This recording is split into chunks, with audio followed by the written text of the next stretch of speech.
Hello and welcome to the Nash Tackle Off the Hook podcast. Just to make you aware, this podcast may contain some explicit/offensive language, and if that's not your thing, you don't have to listen, but I have given you a warning. I hope you enjoy the rest of the show. You don't know the half of it, but anyway. I'm skating on the thinnest ice known to man. He said, and they put a poison in the tank that just instantly kills them. He went, and we've run out of it, so we cut their heads off with shovels. Suddenly, bang! The whole boat exploded. Take your sort of 8-inch long piranha and imagine that at 4, 5, maybe 6 feet. I said, I've revived your dead fish. F off, he said. You haven't. That was just humongous. It was...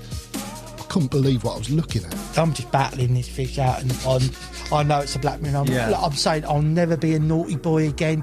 If you catch fish and you return them to the water, then you are my brother. Hello and welcome to the Nash Tackle Off the Hook podcast. This week, it's the 2021 Christmas Special. A whole year's gone by since the first one, which I can't quite believe. It's gone very quick. And in first, none other, the boss himself, Kev. How are you, Kev? I'm all right. Better mention Ridge as well. Oh, Ridge is on there. Yeah, of course he is. Yeah, I'm good. Good. Looking forward to Christmas. As you say, what a year. Quick year, though. Don't know where it went. It's always the way, isn't it? That might be age. Generally, Kev, how's the year been? Talk us through your year. Oh, God, it started awful. The lockdown. Speaking personally, I think a lot of the lads in here, the lockdown kind of caught us out. That one the year before coincided with lovely spring weather, didn't it? Yeah. And so it was more like having an extended holiday. But this one, in the depths of winter, it was awful. It did feel like being in prison, you know, and the isolation from friends and the team was, for me, really hard to bear. It definitely had a lot of negativities amongst some of the staff. That isolation, they felt detached. I know some of the salesmen felt it. It's weren't good, but hey ho. Yeah. When it opened again, oh my God, what a buzz that was. I got on the first flight out of the country to go to holiday in Portugal, and that was an incredible feeling, freedom, and it was great. You made the news, didn't you? I made the news, couldn't believe it. We had the first flight out of Gatwick, and it's one of those where you walk to the plane, and we walked onto the tarmac. There was about 6 TV stations there. BBC, ITV both interviewed me. Mates would text me, I just seen you on the news. Of course, I played up to it. Classic Nash, that is, isn't it? You get a bit of Brandon in, you should have there. I'm not sure I had anything on. I think Stone Island might have done better than Nash out of that. The dog's trying to beat me up. He's all right, mate. He's living the dream. Where on you the going? sofa, isn't he? You're not going to get down there and knock out the cameras. Good old Rich. He's in the feisty for Christmas. Well, from the lockdown, when it opened up, you were away a bit. Portugal, various other places, didn't you? You did quite well in terms of travel, didn't you? Made the most of it. Some nice trips. Yeah, it was lovely. I decided I was effectively going to have the summer off. Great team now, and my time to have a bit of party time. Yeah, too right. And, leave them to it. I have to say they're doing so well. I'm very proud of my son Leigh and Pavel, Polish operations director. They're doing a great job. I don't have to work anymore, mate. Well, so you've done a lot of work, mate, haven't you? You've done your share. Occasionally design an odd project. That's all I've got to do now. And wrap some presents with some dodgy parcel string that someone's and live the life. Good. On a work front, when you have been in with regards to the team and how things have gone, how's that panned out through the year? Well, ditto. As I said, it's been tough for everybody, but now they're absolutely firing. For me, it's a wonderful feeling to walk in the office, and there'll be like 10 or 12 lads all in there having a laugh, all that. And that's been massively brightened by the return of Reedy. You want to ask me the highlight of the year? Yeah. Reedy is back. And boy, has he already made an influence. I only have to look at him and I'll start chuckling. I was in hysterics the other day. We was reminiscing on the winter fishing match. Do you remember that? Oh, that's a classic video. Yeah. And what the rules? I said they could wear pants or something and boxer shorts and one other item or one shoe. And it was a hell of a laugh. It was free. It was snow, wasn't it? It was like frozen after. Oh, yeah. It's like -3 or 4. In fact, one of the lads, we had to retire him, and he definitely looked like he was going to have hypothermia. But they all really, really was a good laugh. When was that? What year was that, Kev? Do you remember? The time goes so quick, doesn't it? It's got to be 8 years, maybe 10 years ago. I don't know. I remember seeing like a very young-looking Ollie, Reedy, right. And just various states of undress round a frozen lake, the office lake, wasn't it? Round the office lake, around the office lake. Yeah. Who won? Was it Ollie? We'll get some footage up. I'll punish Dan to try and dig get some it. out. I think it was Ollie because I gave away a mug, didn't I? Which I dropped. There's a great gold in it. But yeah, it's those were the days. As you say, Ollie was very young then. Yeah. Nick could have only just been in his 20s, I would have thought. Well, he's still baby-faced and looks the same despite his crazy lifestyle, mate. Yeah. On the theme of lakes, church has been pretty mega all year when it's obviously been open to fish, mate, hasn't it? It's had an unbelievable year on there. It has. It's had its best year ever. In honesty, the weights are a little down. The biomass is up, so the weights are a little down. But, yeah, I think... anglers enjoyed it, more. It's probably average 15 carp a week. Yeah, it's fished well. When you're saying that in that lot's going to be a lot of upper 30s into the 40s, that's good fishing anywhere. We're going to start taking some of the older fish out that aren't growing, irregardless of their size. So I've got a couple. There's a fully scoured in there, 28. I'm going to take that out. So I'm going to start. Managing it a bit, make sure, they continue to thrive weight-wise. Was thinking of opening the cops, because it's been shut because we restored it. But I think I'm going to leave it another year. Yeah. Give those fish a real good. When did those fish go in, Kev? Did they go in last year? The Fisher Pond. 2 years ago. 2 years ago, was it? 2 years ago, yeah. So I think. That's why I decided, give them another whole year. So 3 years before we open that. It's amazing going down and watching them, isn't it? Because obviously they've not been fished for. They've come in, they've sort of explored their environment. You can go up and find them, and they sort of behave like carp would without the pressure and have a lovely time living the dream. Oh, it's starting, isn't it? You can walk around the church half a dozen times and not see a carp. You go down to the cops and they're all looking at you from 2 foot off the bank, waving their fins. As you say, just because they're not fished for. Some stunners in there as well, mate. Unbelievable fish. Same with the new lake next door. Of course, that's exciting for me, building a house next to a lake as well. Yeah, that's got to be the dream of all dreams, isn't it? Not only having your own lake, but building your own house next to it as well. So, next year, to my mind, it's got to be the complete opposite of this year. I've got so much going on, Good. Yeah, it's going to be exciting. Exciting. More trips away, hopefully? Yeah, I enjoy travelling to places I ain't been before. I've been trying to get to the Azores. We've had them for the last 2 years. 2 trips we've had cancelled. We found carp over there. I'd looked at it. Oh, I guess it was when Ditch was here. When I was doing my worldwide search, is there any country or area where there's carp and no one's really exploited it yet?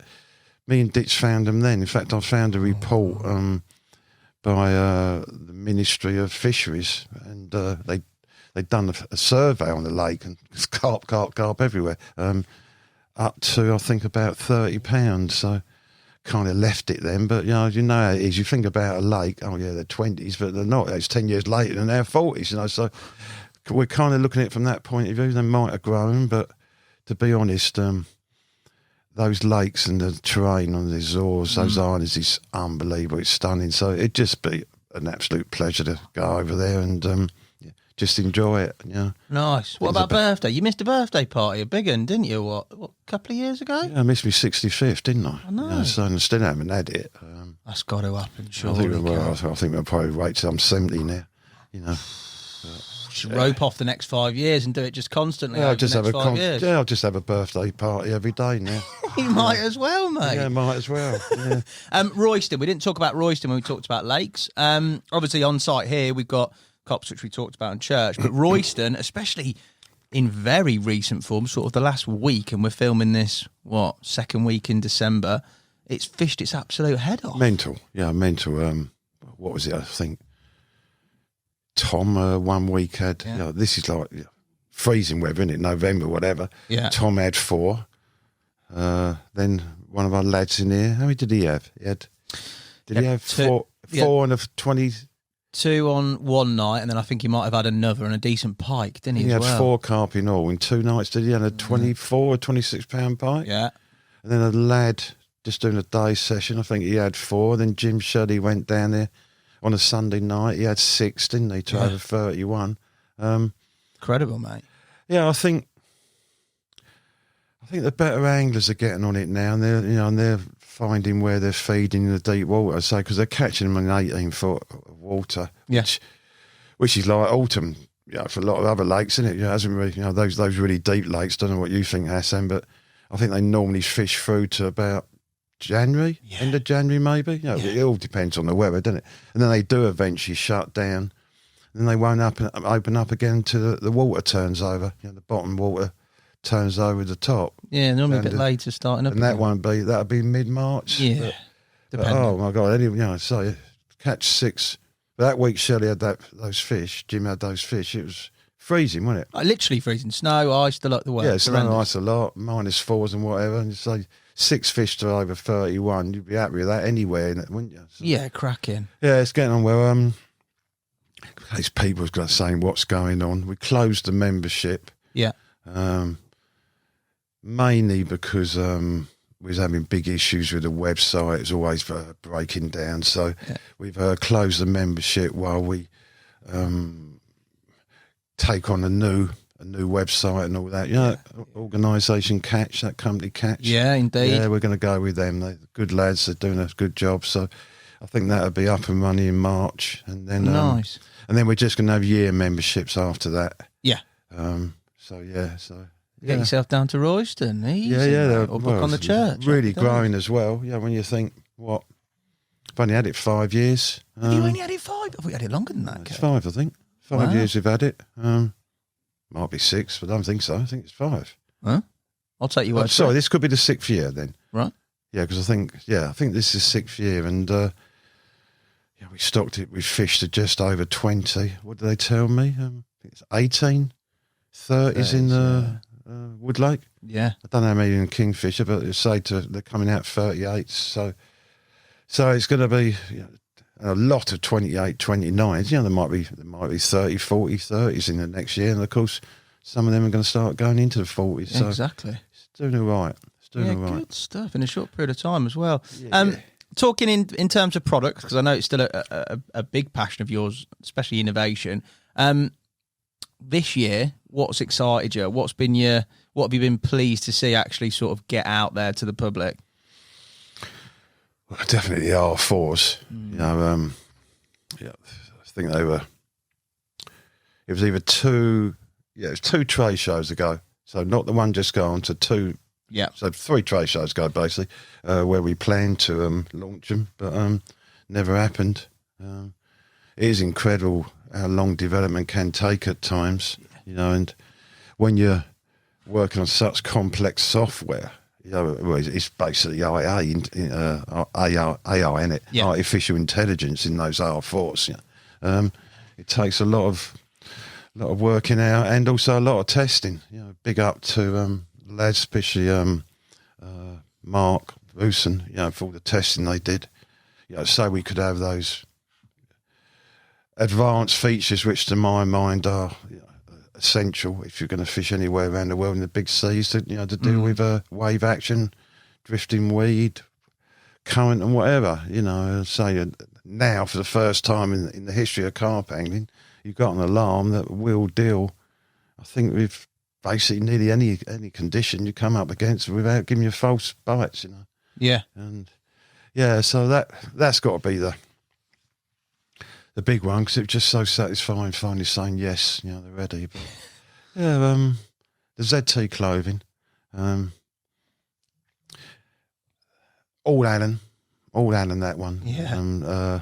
I just left him to it. I normally do interfere in terms of he runs away with designers, so price, yeah, get a pair of winter socks for 200 quid or something. But so I just thought this year, blow it, see what comes out and let the market decide. And I have to say, I was blown away by the response the Rangers had. It's actually, you hear, well, it's actually good value for what you're getting. So that's been a big one as well. What about next year, Kev? What are you looking forward to? Well, in terms of product, could be product, could be anything. That's a general. Well, in terms of product, it just goes on with us, isn't it? I'll tell everyone now. Heard it from me. We're just about to launch an electric blanket for the sleep systems. Snug as a bug in a rug. Everyone has been, about 4 or 5 lads have been testing them now. And they really rave over them. Basically, it's an electric blanket that fits into any Nash sleep system, except the old scope one. It will the new one. We're very pleased with it. That's had a lot of testing. Also painted it. All you copiers out there, tough luck. That's the first new product to be out next year. That would be available, I think, probably early February. Of course, the other big thing I've just remembered is a particle range. We showed it at the trade show. Max and team are flat out producing hundreds and thousands of jars of particles, and that'll be rolled out in March. That's caused a lot of buzz in the trade, but mainly amongst Alan and the boys. Obviously being class anglers, they know the importance of quality food, and so they're always very, very picky about where they get their particles from. And so now we can offer such high quality. Well, I'll stick my neck out. It's the best quality in the world. Can't be touched. So that's going to be really exciting. To be actually able to get all the particles we need, and when them, I think Max might have to get another factory because all the lads will probably use all his production just for themselves. Hey, fair play to Max and the boys there. They've done a massive job, haven't they? That's a huge job. Massive. Oh, it was a huge job. So to set up a whole new plant from scratch. And then the very complex operation. It's not just as some people are making particles, just boiling them in baby Burkos, pouring them in a bucket, and then chucking in loads of preservatives so they don't go rotten. This is a proper retort operation. Retort is like a huge pressure cooker. It's the same way they do baked beans. You put the product into the can, seal it, and then you cook it. It's the same way. So it's a massive pressure cooker. Bloody dangerous, actually. Safety regulations are enormous. If that blew up, it'd take out half the industrial estate because of the pressure. But that's been one hell of an operation. That's two massive, two exclusives really, but two massive bits on the way for next year. On a personal note for you, what does the next year, or what are you looking forward to? What does it hold for you? You talked about travels, you talked about trips. Well, I'd say I've got my project next door. That's obviously very exciting for me. Some nice time away with friends and family, especially friends. This year, COVID permitting, I want to actually celebrate my birthday in April with all my mates. Normally we do go abroad. Alan's got a habit of just flying in for just 24 hours. He's crazy. That's the part. It'd be nice just to, if you like, get back to a bit of Nash normality, which in this term, as I say, we all just jump on planes and just go abroad somewhere for my birthday, for a party. We are a party company, aren't we? So I think. Well, later tonight will be testament to that for this old live stream. That's going to be it's going to be interesting for sure, mate. I saw Reedy. Yes, God say, how many parties we had already? Reedy's partied since he started here, mate. It's an absolute joke, isn't it? He's an animal. Yeah, should have seen the state of him yesterday. He kept saying, I've effed up, Kev, sorry. I said, Reedy, go back to bed. He looked awful. So we got tonight, then Friday we got another party. That's lunch and an afternoon Christmas meal, and then Alan's invited all the world back here for a party that night. He's even got friends flying in from Europe just for the party in the evening. You got to do it. It won't be mate. the evening. It'll be all night. It'll be all Friday night. You got to do it though, haven't you, Kev? As you say, like this year compared to the year before, I know we had the lockdown early doors, but it's been better in terms of most of the year. We've been able to move around and do a bit with constraints. We've got the only dancing carp anywhere. They're so used to having parties and the vibration. You see them all dancing on the bottom there. Love it. I think we went up when Jim came for a podcast. I was delayed in traffic, and he did the night on church, and he went up there, and we were walking a bit heavily. So, and Henry was like, "Don't worry, they're used to decks. These carp, you can tread as heavy as you like, Jim. You're right. Absolutely. You're right." Yeah, it's good old Jimbo. Anna's like, if anyone's up on the church, we know it's just his excuse to go down, get the decks out. Yeah. When Swanee come for a week, Anna spent $2,000 on food and drink for him.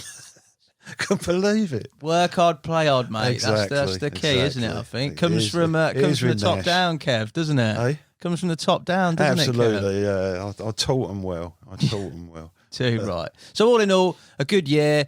Some things to look forward to next year. A bit more normality, and generally for you, things are positive, mate. Better than I think we talk to most people. I think there will be, as I talk to more members of the team than we were sort of this time last year, with the gloom of everything that went on. Yeah, as I say, I think everyone's got fed up of being negative and being told by the news or the government that we're all going to be locked down and this is going to be the worst strain of COVID ever. I think it's time to say, let's get on with it. Let's just get on with it. Enjoy life. The only thing that's going to stop us next year will be government restrictions, I'll tell you that. Otherwise we ain't having it. We're going back to how we were and how we want to be. Yeah, too right. You're only here once, Hassan. Exactly, live life to the full, mate. Your Christmas message, Kev, to the Nash public, mate, before I let you go and get some work done. God, you threw that one on me, didn't you? Could have warned me. Well, I think just what I said. You're only here once, ladies and gentlemen. Live life to the full. Merry Christmas to you all and a Happy New Year. Let's go out and catch them. Yeah, you're a legend, mate. I'll let you crack on. Driving me mad. I'll let you crack on and get Ridge Merry on. Christmas from Ridge as well. And we'll see you soon, mate. Yeah, see ya. Bye, everybody.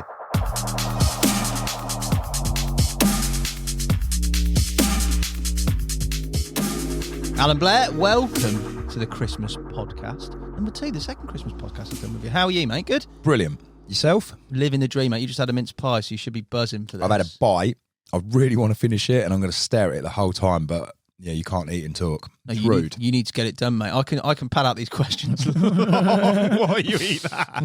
We're going to talk through the year. I'm going to ask you some various cliche questions that I know you don't want to answer, but don't like, but you're going to have to do it because you're in the chair, mate. The first one is, what's on your Christmas wish list? Yeah, times have changed. The last few years, I can't say I've grown up because I've still got a long way to go, but the kind of things I ask for now, they're different to in years gone by. So like last year, I wanted a picnic wicker basket and a blanket, doing a lot of picnicking with the girls. Right. The year before, I wanted a cordless drill.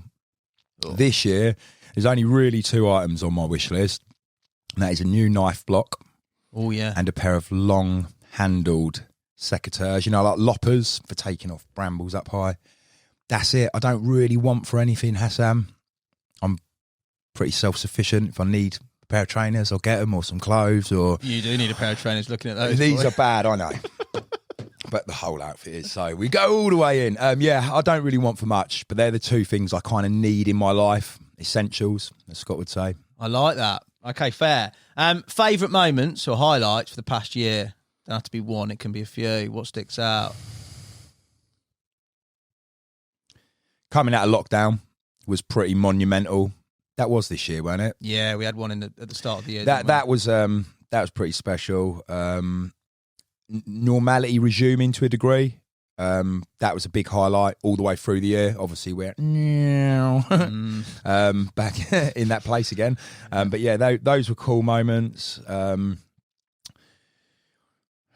on a few amazing trips, as always.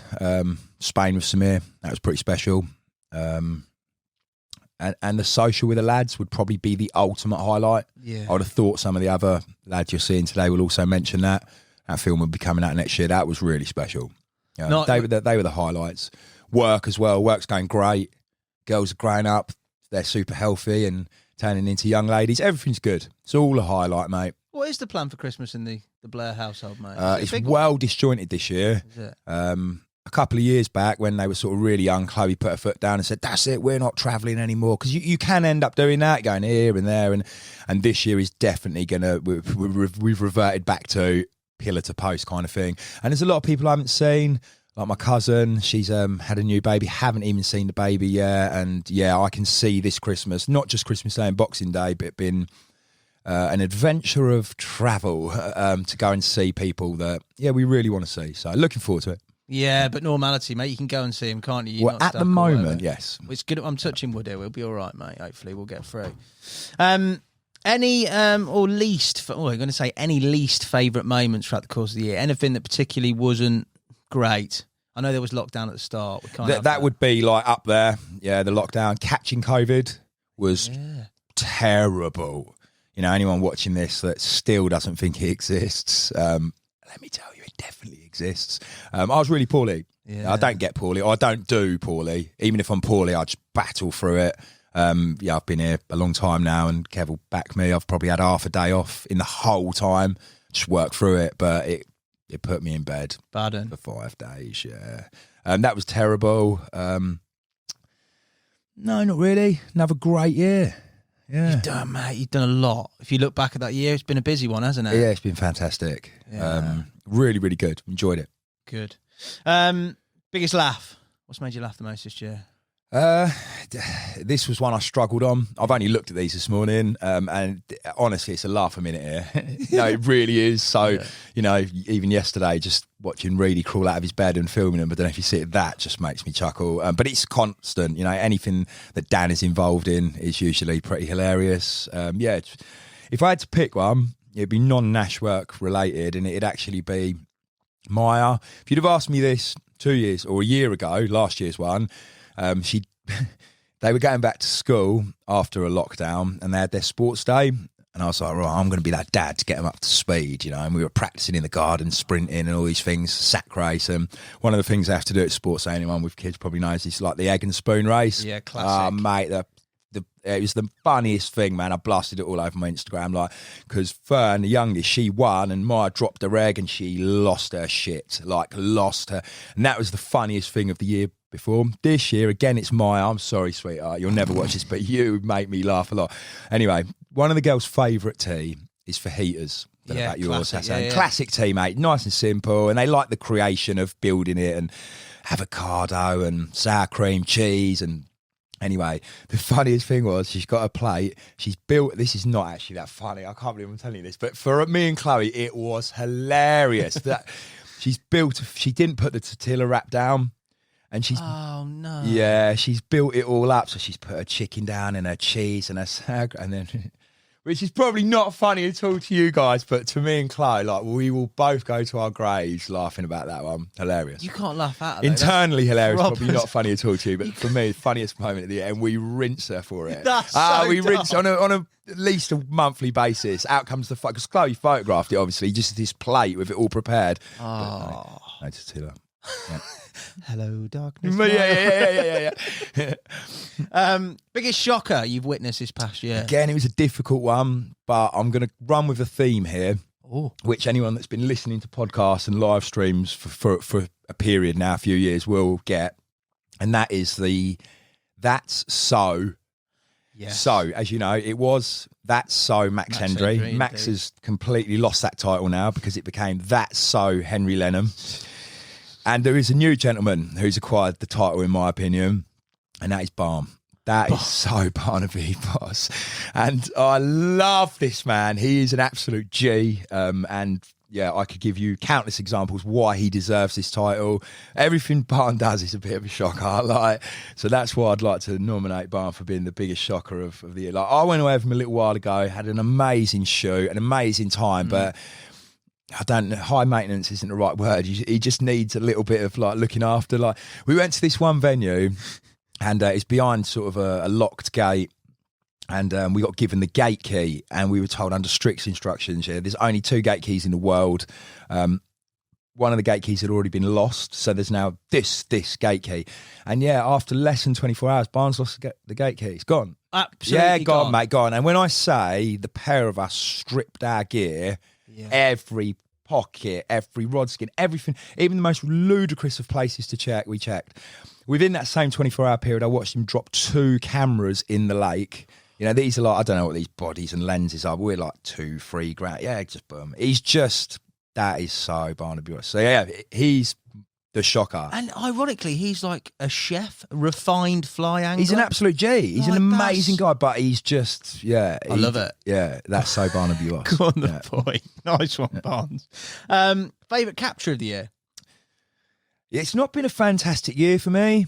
I've done more blanking this year than I can remember in some time. I've caught some nice fish and I had some good, but it wouldn't be a particular capture. It'd be more of a moment because of, again, I hate banging on about it, restrictions. I haven't been able to do as much sort of European travelling and fishing, and actually ended up joining a particular venue in England and falling in love with English fishing again. And we made a really cool film, Dan and I, that'll be coming out next year.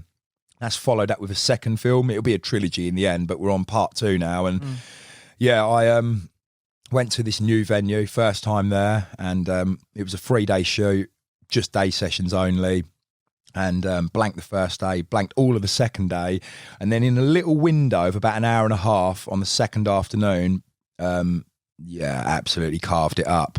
Not blowing my own track, just really good angling, not anything spectacular, but it was more about I was organised and I was on it and I was reactive, and in that short period of an hour and a half, I managed to catch 4 mega carp, including a really, really special 40-pounder. So, that was a wicked moment of angling. The fish were great, all of them were special, but it was just being in that moment of doing it right, doing it well, and reaping the rewards of it. That's what I'll remember most from this year in terms of my angling. Yeah. I look forward to seeing that, mate. I haven't seen I haven't seen enjoying it. That'd be good. Your personal targets for next year? I'd like to endeavour to try a little bit harder with some kind of balance in life. Like Chloe again. Chloe, what do you want for Christmas, babe? Time. Just time with you. And I suppose I'm kind of going back to your question 1, I'd quite like the same. Please God, just give me a 9th day in the week. Give me 13 months in the year. It's not going to happen. So I've got to kind of find that balance myself. I suppose also you had lockdown before, didn't you? Where you were like you weren't travelling. Yeah, she's still kind of like hanging on to all of that time at home, and it's gone now, I'm afraid. A bit more time, bit more balance in my whole life. Fishing.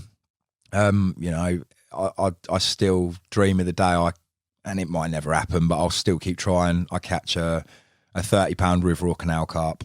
Now, in my angling, that would be certainly my carp fishing anyway. They're still really sort of would be pivotal moments and special moments. So I'll keep trying those canals, keep trying those rivers, with the hope of maybe one day making that dream a reality. It'll happen, mate, definitely. Your Nash MVP. Is this a term, is it, in football? Most valuable player. It's like, it is a term then? Yeah. Okay, I've cool. not made it up, mate. No, I didn't know. Like, I don't know anything about football, so I've not heard of it before. Basketball they do it, definitely. Okay. American football they do it. If it was regards to fishing, it would be but I'm not going to give him the title because he is full-time. So he's not allowed to have the title. I expect him to catch bear fish. So you don't get it, bruv. It would be Tom. Although Tom's basically getting towards full-time now. But Tom's done well this year. Yeah, Tom's really done well. On lots of levels, right through the seasons, whether that be day tickets or syndicate lakes or going abroad, or he's been consistent, very consistent and very good. Yeah, it'd be Tom. If we're talking about the business and work, it would be Leigh, who none of you probably know. Leigh Nash, Leigh's Kev's son. He's been working for the company for a long, long time now, and he is just, he's incredible. Absolutely incredible. Pivotal. He just makes things that people don't see happen, like the much bigger picture of the business. He's one switched on chap. I've had a few chats with him, mate. He's proper on it, isn't he? So probably Leigh would be if I had to give it to one person, I'll give it to Leigh. Final part for you, mate. Your Christmas message to the people.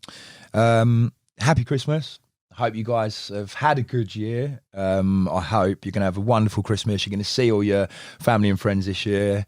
And just a big thank you from me and everyone. I'm sure the lads will do the same. But yeah, a huge thank you for the support in purchasing the bait or the tackle, your feedback, all your lovely comments. Just the weekend just gone, I did a number of shop days and shows, and it was so nice to go and see people and hug them and answer their questions. And yeah, that's like a real special thing for me. And yeah, just be happy, guys. If you're not, do something about it. Nice. Make yourself happy. Yeah. Blair, you're a legend, mate. Thank you for popping in. Thank you. You're going to go to your 24th party in the last 24 hours, mate. Party hard this week, man. It's the only week of the year you can get away with it. Like, thank you, Hassan. Nice one, mate. We'll see you soon.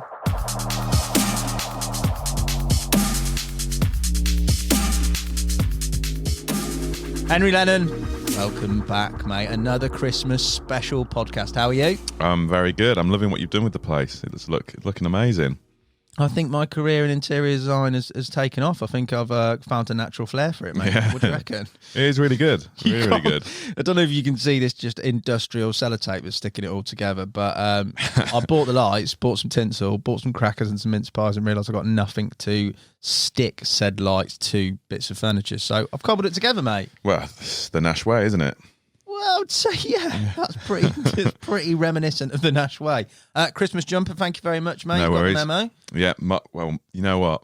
Mark wore it on Monday to go out for a sales meeting because it was on my desk, and now it smells of Mark Vusen, and it is a good smell to have.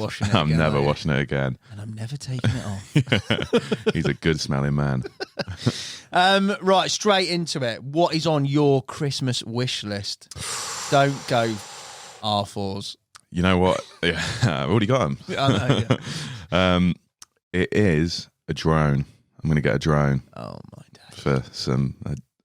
Uncle Jim's going to hate me for saying this, but for finding carp.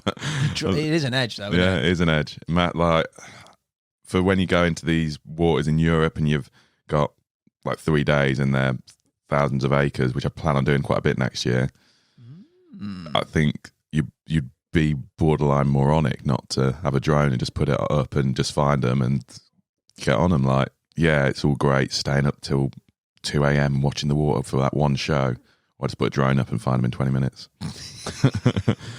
Straight through the pain barrier. Bosh. Yeah, it's hard enough as it is. What would Jim say? What did Jim say about your deeper? He said he was no not baiting impressed. poles and no deepers.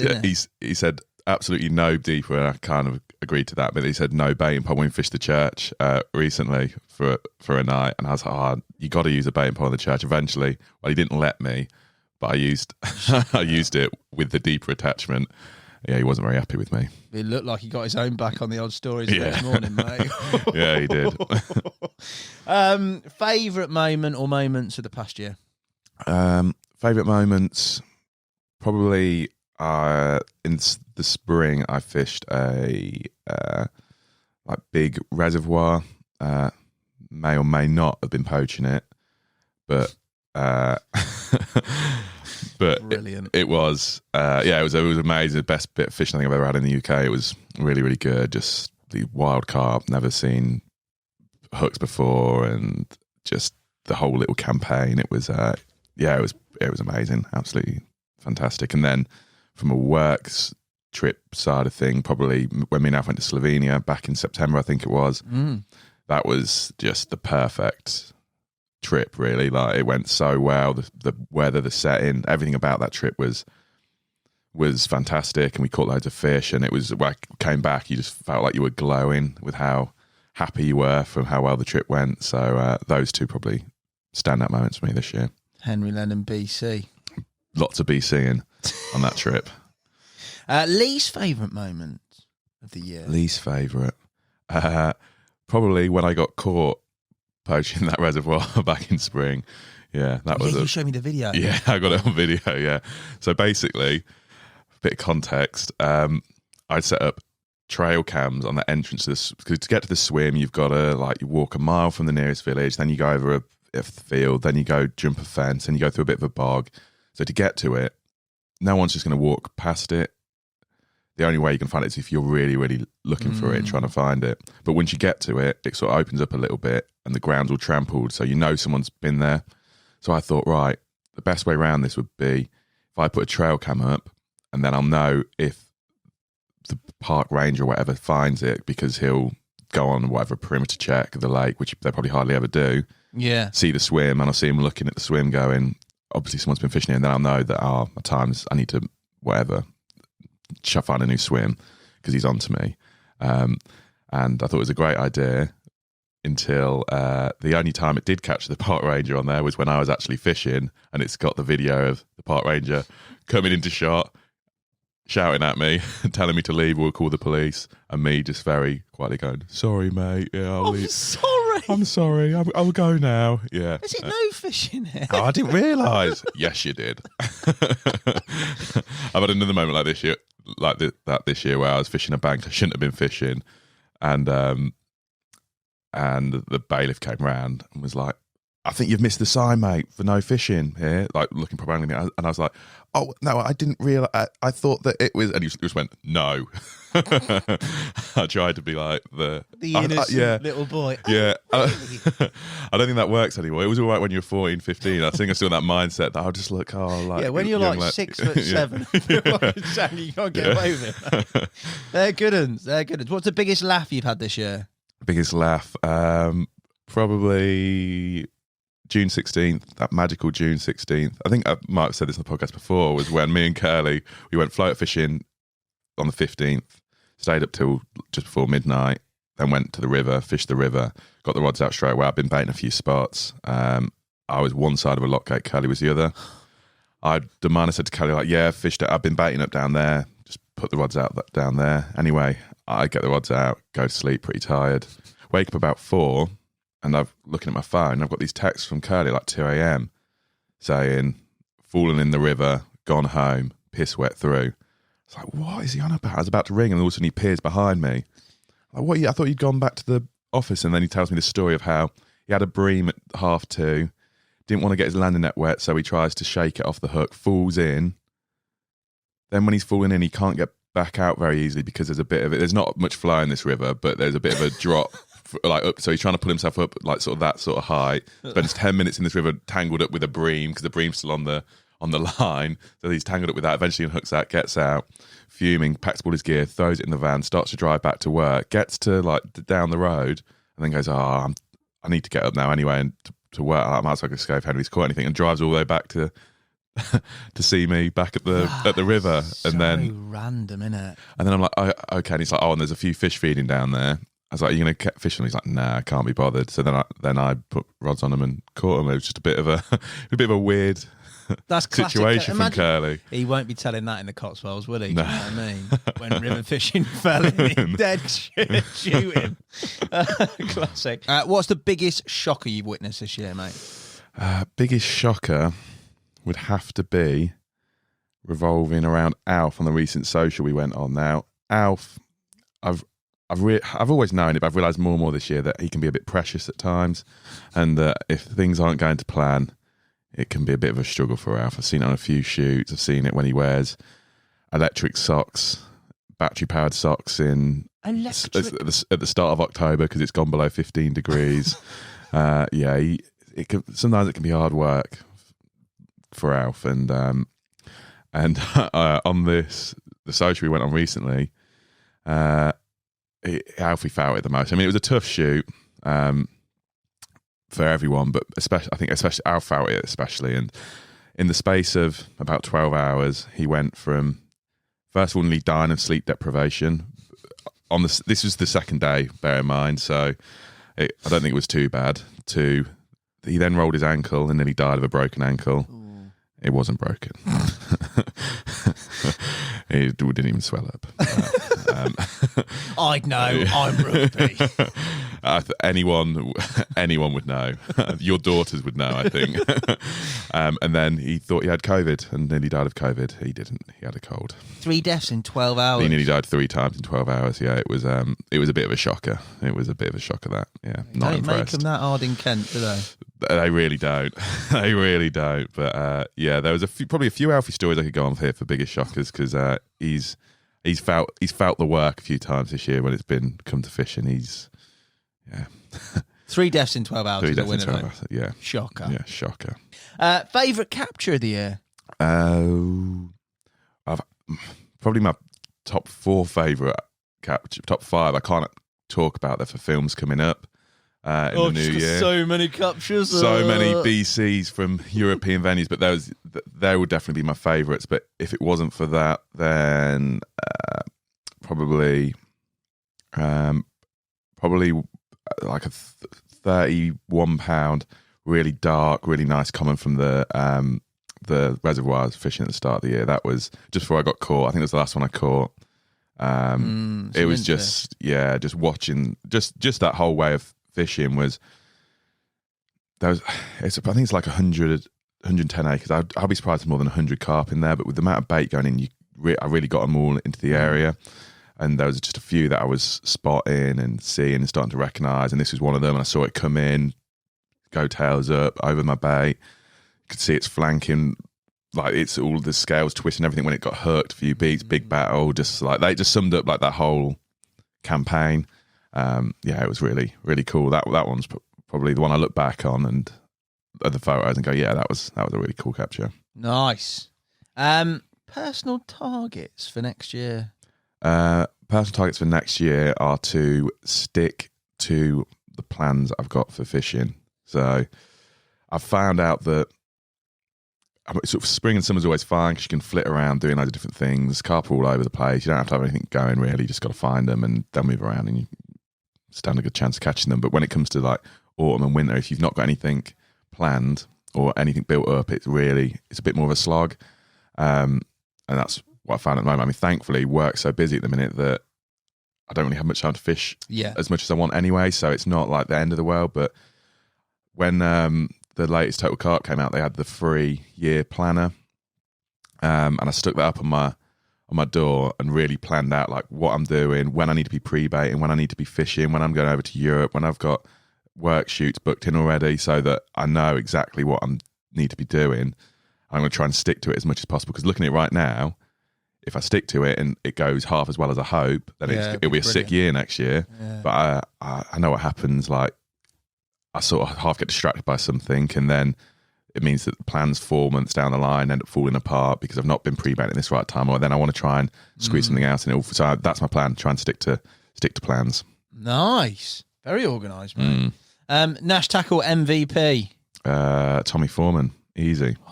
Straight up. Gotta be Tommy. Yeah, he's done well. I think done really well. Everybody's picked Tommy. He's fished so well this year, hasn't he? He's I've always said Tommy's one of the best, one of the best anglers I've ever fished with. One of the best anglers at Nash. But I think this year he's hit like another level with how good he is. Some of the things that he's talking about now, you see what he's doing. He really is like that next level. Those hormones are really paying off for him. But no, Tommy, he's caught some, even some of the fish that I thought he caught last year, they actually caught this year. That's how many he's caught. It's like, yeah, he's caught those like 2 upper 40s from bluebell within the space of about a week off the top and one off the bottom. But he's caught from everywhere, hasn't he? He's caught everywhere he goes. He's caught loads. Winter, we got like horrible, absolute terrible conditions the other week at Royston. And he had a few, he's catching a few at Bramble at the moment. He's just good boy. Yeah, Tom's done well. Final one, mate. Your Christmas message to the people. Christmas message to the people.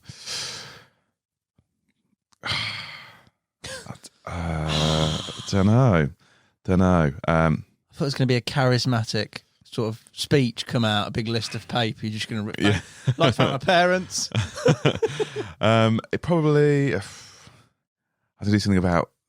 Think of the unfortunate and look after them this Christmas. So donate to Derby County Football Club, who are really in a struggling time at the moment and need as much support as possible. You're having a bad one, aren't you, mate? I'm having a real bad one. I'm half expecting any second to see on the news that I don't have a football club anymore to support. It's gone. Yeah, but no, just probably just chill out and relax. These last, I don't know if it seems like it's the same for everyone, especially here, but it's been a very manic 3-4 months, loads going on, very hard to chill out and de-stress. And I think Christmas is always the time for that. You go home for, you at least have like sort of 3 or 4 or 5 days where you just relax, spend time with family. So yeah, I think chill. And if you can't fish it, poach it. No, poach it, yeah. That's not just a Christmas message. That's just the constant mantra. Universal message. Cheers, mate. We'll go back and get a brew before I get the next person out. Thank you very much, mate. No worries.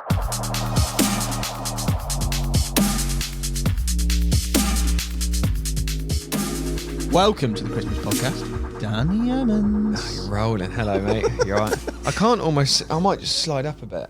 You can slide up a bit. You've tinselled these. You see what I've done? Mic stands so savagely that I can't really see it then. On first glance, people might think he's put in a bit of a half-assed effort, put a bit of tinsel on and put some blue lights on, but really this is as much as the budget goes. Cyan blue as well. I've gone for it. I actually selected them. Like that. The crackers, I'm not 100% sure. Should we crack? I don't even know what's in one. We're going for it. Cracker.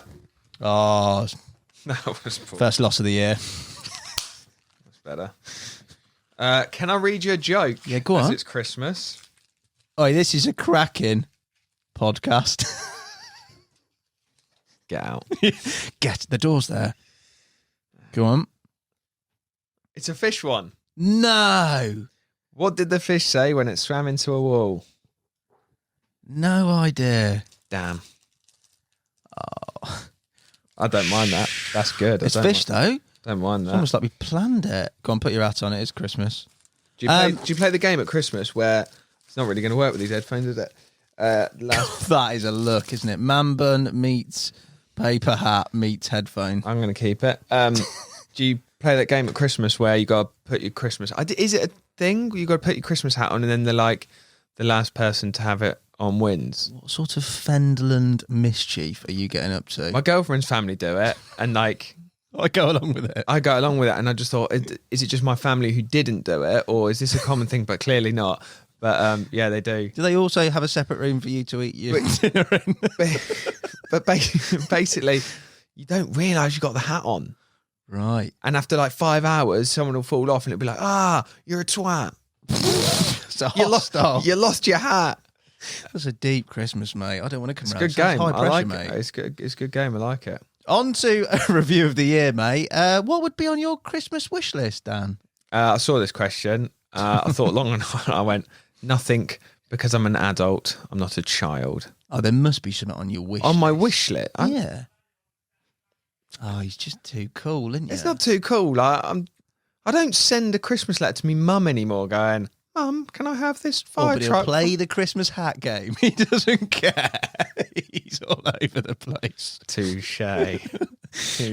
No. Yeah, I really struggle with that. I don't have anything on my Christmas wish list. Like, what do you reckon you're going to get? What's the missus going to get you?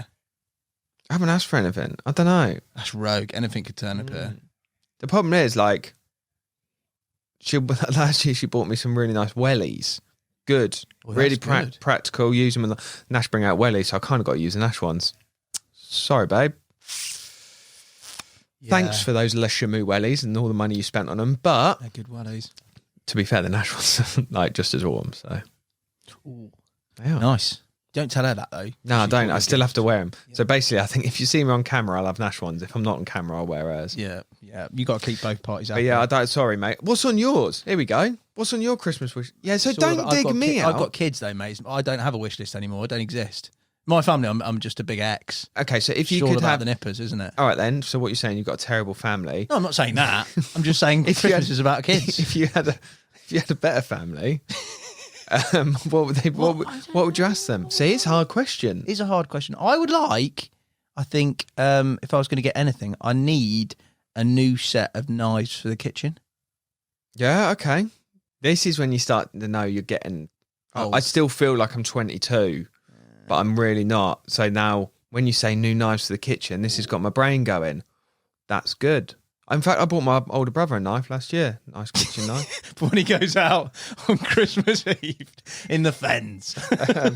No, he doesn't live in the Fens, but yeah, he I got him a knife because we're grown-ups now. But that's a good idea, yeah. New knives, mate, an New absolute set of edge. knives, yeah. Jim Shelley's inspired me with his butchery tales. That's what he's done. He's inspired me. But yes, no, that'd be mine. Favourite moments or favourite moment of the past year? Yeah, okay, so this is one that was actually really easy to think of. Easy? Yeah. Go on. Now I've been at Nash for a long time. Basically what happens is it all becomes not the same, but you go through the motions of organising trips and it's very seasonal and da-da-da-da. But then obviously the last couple of years where so much has been cancelled, so much has been a ball ache, it was quite easy just to pick out. And I know the moment as well, like maybe not the exact moment, but like that hour, that morning. And it was our first morning on Orellana.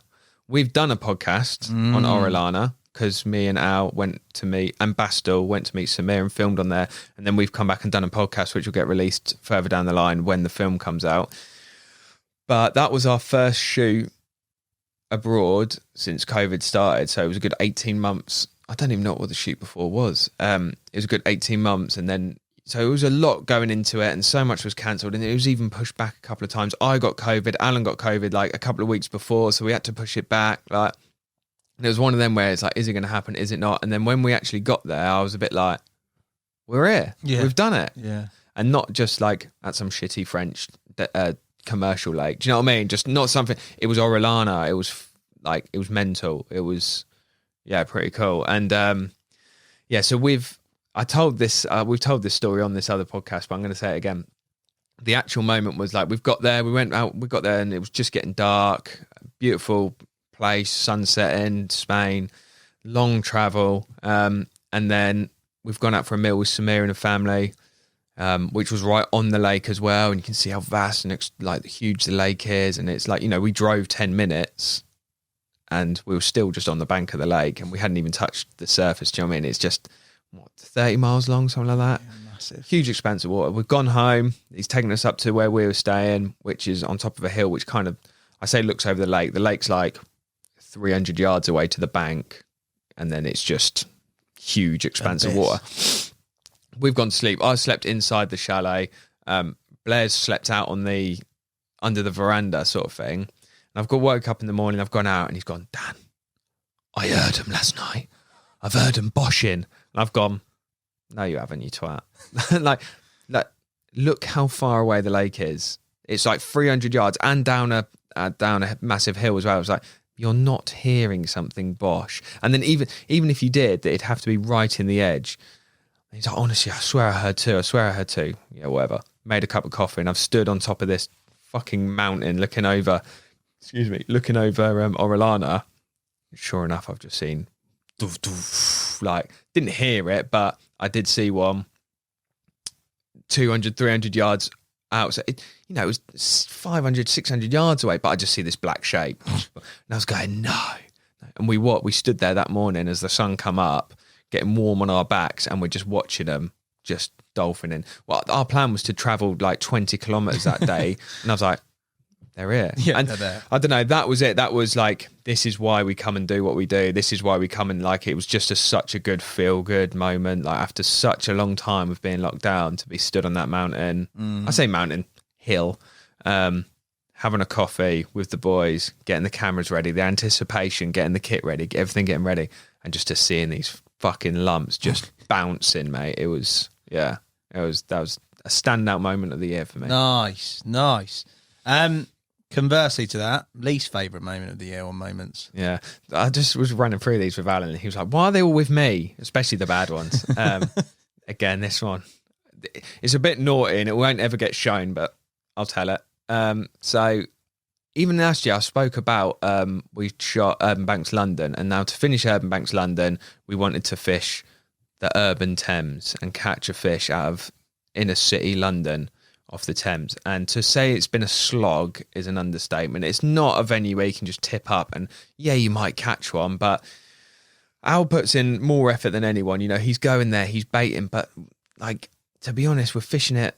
When we were fishing it as well, it was like we'd sneak a couple of nights in every 2, 3, 4 weeks, and it'd literally drop on, do a night, move somewhere else, try somewhere else, go home. That's it for 4 weeks. And it's just, the stars would really have to align. He was doing so much in terms of baiting and whatnot, but we're also doing this through the winter, which was. I remember just like him loading up all the bait and stuff, and I was thinking, "What are you doing?" Yeah, it was hard. But we really thought, like, obviously, going through the winter, you've been through the worst of it, January, February, and we're getting into March now, the last few weeks of the season, and it's shit or bust. Like, if we're going to catch one, we're going to catch one now. Otherwise, we've got to start the whole thing again. We've got to have 3 months off, start the whole thing again. And we called it Operation Make It Happen, which is a bit of a saying at Nash, make it happen. But it got to the point where we called it Operation Make It Happen. It's in March, and there were restrictions, day fishing only and that sort of thing. So yeah, we did. How long's a day? When's the day start? Sort of thing. So the day, the night. Yeah, we got a hotel, and the plan was we'd been fishing all by the rules, really struggled, but we had seen a few fish, and we'd seen them up this tributary off the Thames, only 100 yards up this tributary, and Blair hatched the plan of we'd even fed them. And they were taking boilies on the drop. Like, this is it. We've done it. Big uns as well, good uns. Big uns? Yeah. I reckon, Blair don't think it was. There was one which I was easy £30 plus. Jeez. Yeah. Real good fish. Especially, I'd push to say 35. That's how confident I was that it's a £30. He said upper 20. I was like, nah, that's big. It was a good fish. So as you can imagine, it's in this out of bounds where you're not allowed to fish. And we said, Operation Make It Happen. A lot of money, a lot of time, everything's hanging on catching a fish out of the Thames, and we cannot make it happen, so we're going to make it happen. So we got up at 2:00 in the morning, and there was 50-mile-an-hour winds, and we parked the car in this urban environment. We just pitched the car, we got a boat out, we pumped the boat up, and me and him, like pirates, crossed the river. You know, the really wide part of the Thames, you know, it's the wind's hacking across. We're like going across the river, and we're going up this tributary. We set anchor at 2:00 in the morning in this out of bounds section under a bridge, like homeless pirates, like I say. Both me and him curled up, and we had to just try and sleep there for a few hours. He flicked rods out. He used a baiting pole from the boat. Wow. So it section by section just dropped them. Real silent. We were like SAS style, just dropped these rigs, and we had 3 rods out, poking out, and we just sat. But because where this tributary off the river is, the wind, it was like a wind tunnel. And it was just, you know, it's 2:00 in the morning, it's March, it's freezing. I'm wrapped up, and I'm lying in the bottom of a boat, just swaying in the wind. And me and him just sat in silence until about 5 in the morning. So 3 hours of just lying there, and I just couldn't feel my face. I couldn't feel my hands. I couldn't, you know, when you can't even, I was like, I'll crash out for a couple of hours. You're not. Do you know what I mean? And I didn't. I was just like, nowhere was comfortable, because like he's like lying next to me with all the fishing stuff, with a few sawn-offs poking out, and a net and everything, like in the boat. There was just and I was just like so stiff, my back hurt, and it was freezing. That was a low moment. Yeah, that was a moment where I was like, and no spoilers here. Well, spoilers. We didn't catch one. We didn't. We reeled in, and we went back across the river. We went back to the hotel, and well, I went back to that, and he just said, "You got to tell everyone though that I went back the next night and you fucking didn't." And I was like, "Yeah, and how did that go, Alan?" He goes, "Well, I didn't catch one." I was like, "Yeah, so actually, it was a very good decision of me to stay at home." I've made the more sensible decision here. Yeah, so that was that was the lowest moment. Oh, my least favourite moment. And you know, looking back, it's actually quite an adventure. It was quite fun. But I remember at that time when I was lying there, curled up in this boat, going, "That's not pleasant." Nah, this ain't the one. I'll give you that. I'll definitely give you that. Biggest laugh you've had this year? Yeah, so I don't know if I told my story with Henry before on here. I've definitely told it to a few people now, because obviously off the back of Henry bumping into the Sticky Boys, Dan Warbour, Jake Warbour, have always messaged me, and Tom Gibson as well loves it. They always they always message me going, Nash, off the back of that. And if they're listening to this, I'm sure they're just going to love that. I know Alan went filming with like Rich Stewart, and for photography, Rich Stewart, Dan Warbour a few weeks ago, and he said just the amount of times they went, Nash, it's just unbelievable. Got another story. A Henry Lennon story? Henry Lennon story. I don't think I've told it before, but I have told people this story. Me and him, this is going to sound really bad. Me and him were doing a bit of filming, and it was about Henry Lennon's life and his outlook on fishing. A bit of interview with Henry. It's gone live. It's done terribly. It's got like Freedom fishing. Fishing. Yeah.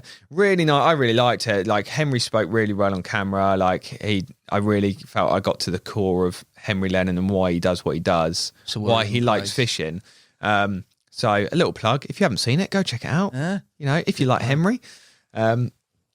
But for part of that, we went and did a night on a target lake of his at the time, which was a poach. And we went in, we snuck in 11 o'clock at night. He's even got like trail cameras in the tree so he can check if anyone's like cottoned onto that. He's fit, no one's been here, sweet. Trail cam back up. Proper undercover stuff. Went in 11 o'clock at night, fished. He blanked, unfortunately. We're coming out first thing. Sun's just come up, bit late really. He stashes his gear there, but obviously I've just taken my camera bag and a bed chair in. So I'm walking out with a bed chair and we're climbing over this gate in the middle of this countryside with a big no entry sign on the other side. We've checked it, no one there, sweet. We're climbing over. I've dumped the bed chair because what I was going to do is dump the bed chair behind the gate in the hedge, go and get my van, which was like a 2-mile walk away, drive in, jump the fence, chuck my bed chair in and out of there. Instead of walk up the road with a bed chair, like bit blatant. So I just dumped that and I'm passing Henry my camera bag over and my tripod over the thing, and there's a woman there walking 2 dogs there's a big no entry thing, and she's looked at us all in camo, and she's looked at Henry and looked at me and she's just gone, "Have you been photographing the birds?" And I went, obviously tripod camera bags, you can't see anything else. I've just gone, yes. Yep. And then she went, "What have you been photographing?" I'm stuck. All I can think of is sparrows. You can't go with sparrows. So I'm just going, and my knight shining armour, my saviour, I just hear this bellowing voice just go, "Barn owls." That's classic. She's just like darted, looked at him, and he's just stood there, big imposing figure. Henry's like, "Barn owls." I'm holding back the laughter at this point. I'm like, "What's he on about?" And she goes, "Did you see any?" And he went, and then like this, Henry's not a slight, like really intelligent lad, but like sometimes can be a bit slow. And then he just spun a story. He was like, "Unfortunately, not this morning, but we come here quite often. There's a male and a female who live over the back there." And she's going, "Oh, what?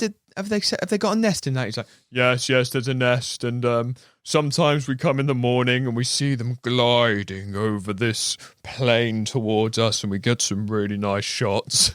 And she's just bought it all. She's had it. I'm stood there like rabbit in headlights, camera bag like, and also just trying to hold back the laughter.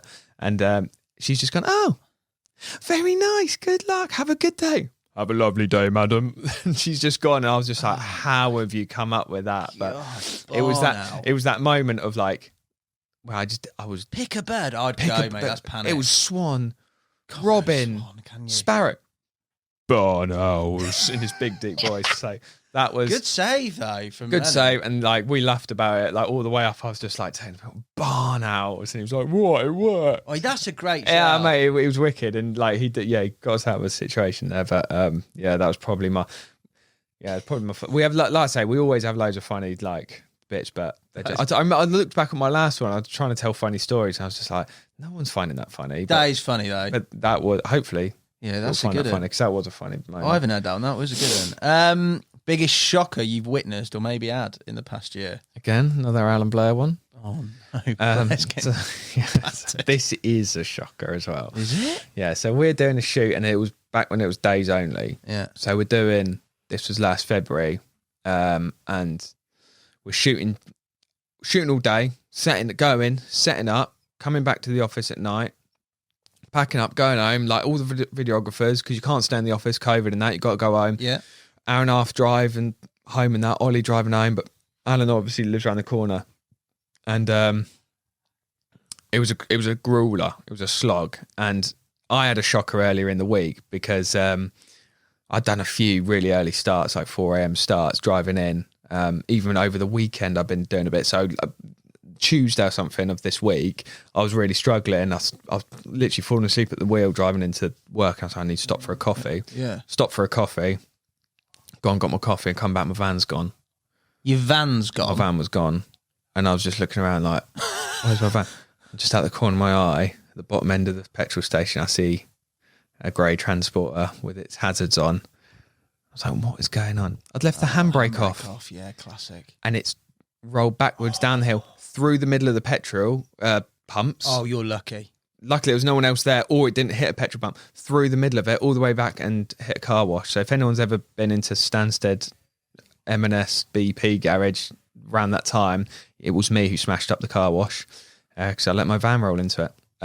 That's lucky though, mate. Imagine if it had petrol pump. Yeah, so it was lucky, but like I got really frustrated with myself. I don't lose my head often. I'm always like happy-go-lucky in that, but it really like wound me up that I've done something so stupid. Like, and there've been a few things where I'd like my memory had gone, or like my short-term memory. I couldn't remember not putting it on. Do you know what I mean? Yeah. I think it was just stress, tiredness, whatever. Like, and I just fucked up, and that's what annoyed me, that I fucked up. And I went back in, I told them, and they were like, okay, what's your details? I've got into work. I told Al. Al found it hilarious. Yeah, obviously, and I think like I getting more frustrated because all Ollie and Alan were doing were taking the piss out of me, and they weren't concentrating on the shoot, and all I want to do is get the shoot done. And I really rarely lose my head. I did lose my head, but I didn't like come out with anything. I was quiet. I just got the job done. I was just pissed off with myself more than anything. But they had wound me up. So later that week, real struggle, packing up, going home, getting up early, and the boys are struggling. And I think by the fourth day, they'd had enough. Yeah. I'd gone home on the fourth day out of a 5-day shoot. I've got 1 day left to make it happen. I came back into work the next day and something was up. I knew something wasn't right. I remember like maybe the offices were all locked up still, and I was like, why is Al not here? Why is now? And I walked around the back of the offices, and Alan's patio doors to his thing were open, and I've walked in, and there's just a bed chair in the middle of his office. And I walked in, and I hit a wall of smell, and that smell was vomit. And I looked on the floor, and next to Alan's bed chair is a big pile of vomit. And I was like, oh no, they've had a good night. Yeah. And I walked into the next room, and there was just bodies, mate. There was just bodies. And it was the video guys, it was Ollie, it was Curly, and they were all right. They'd had a late night, and that Al had gotten a right pickle the night before. God. So he got up when I came in, and I think he just like, while I'd gone into the other office, he just like tried to hide everything, but no, I'd seen it all. I've got a video somewhere. I'm not going to give it you because you value your job. I was buzzing, by the way. I was after them rinsing me the other day, like he was in a pickle, and I was just had my phone out going, morning, here we are, Alan Blair, ready for the last day of the shoot. And he was not happy. He took himself up to the church and just went up to the church like and hid all day in his bed chair in a right pickle. That's the biggest shocker I've seen this year. To the point where like it fucked that last day of the shoot up because no one was on it. Yeah, everyone was done, mate. Even Curly, who was a photographer for the shoot, like he was in the office. They'd stayed up till 3 o'clock listening to music and getting pissed. Yeah, like in the office, like DJ raves, and there's like videos of Curly like dancing on his wands to drum and bass, like. Cotswold's finest. Shocker, mate. That was a shocker. Proper shocker. That is a shocker. Your favourite capture of the year? Yeah, again, listen to my last one. I caught 3 carp last year. That's madness. It was 2 shitty commons. One was with you, and an half decent one. So I've had a better year than that. Yeah. Not done loads of personal fishing, but there's been opportunities where I've been fishing while filming. Yeah, I think I've mentioned it before. I never fish while I'm filming, but on this campaign film we've been doing, there was a lake next door which work kind of got me a ticket for. So when I finished filming, 11 o'clock at night or whatever, I'd go back, flip the rods out, and it was a good place to get a bite in that. So there's a few times, like, you know, I got quite a lot of fish last year, so I was happy. I actually caught some, which was nice. One was the most standout one. We've been filming at a very, very exclusive lake that no one knows about. It's a complete secret. These places just don't exist anymore, sort of place. Really excited. We finished this film in the spring. We're doing a summer and autumn and a spring shoot. We've done the summer and the autumn. And and we just got the spring one to wrap it up. But in the spring one, we booked 4 days on. Alan had cancelled the last day, the Friday, because he had to go and do something. Yeah. But we were filming with someone, and they also had to dip off quite early on the last day. So me and Tony were fishing. We're like, do you mind if we fish the afternoon, or just for a couple of hours, just while we finish getting B-roll shots and going around, spin this out? Yeah. And they were like, yeah, crack on, that's fine. The owner of the land, he'll be fine with it. I mentioned it to him and I was just like, oh my God, yes. This place is ridiculous. Mm-hmm. It's like 2 acres. It's not fished by anyone, apart from the person who's taken us there. It's not fished by anyone for 20 years. In the 20 odd years that he's been on there, and he does guiding days on there, in those 20 years, he said that they've had, I think, 12 or 13 different fish between 43 and 48. They also think the biggest they've had is commons, biggest fish they've seen had on the bank of commons. The biggest 4 or 5 they've seen in the lake are mirrors. Oh, you beauty. So they reckon there's like 5 fish over, so 48 pound there, which are all mirrors. They've lost fish at the net, which the angler put at like 56, 57. Jesus. The guy who took us said, no, it wasn't that big, but it was like probably 52. I'll take that. It's special. I'm trying to build the picture here. Like, it's a really special Red Mire-esque kind of estate lake in the back end of nowhere, which has just been left to history, and these big fish have just grown and grown and grown. An incredible place. Alan had fished, and he'd fished really well, and he caught a few fish, including some good uns. I don't want to say too much, but including some good uns, like real good uns. So as you can imagine, I'm very excited to be able to flip the rods out for a couple of hours. Also, the fact that I've seen them fizzing in areas where who we were filming, he goes, oh, they'll creep in. I'm going, just get a fucking rod on it now. And he didn't. He's like, they'll creep in. They never did. So me and Time, we know at midday tomorrow, I know where I'm putting my single tiger nut. And that's all I was going to do. Just flick it. And we just flicked a couple rods out in one swim, one each, a couple rods out in another swim. Tone's had a tench. I've never been so excited to be sprinting down to an alarm going. And it's Tone's rod. I was like, it's you, Tone, it's you. Oh, it doesn't feel too good. Oh, it's a tension. And we were like, no, but my heart, my God, knowing what's in there. And it's also bringing you back to that mystery thing of it could be uncaught, 50 pound, uncaught for 20 years sort of thing, untouched. And then we had at this point, it's pissing down with rain as well. So, cameras had to go away. Can't carry on. But, sorry, I'm waffling on now.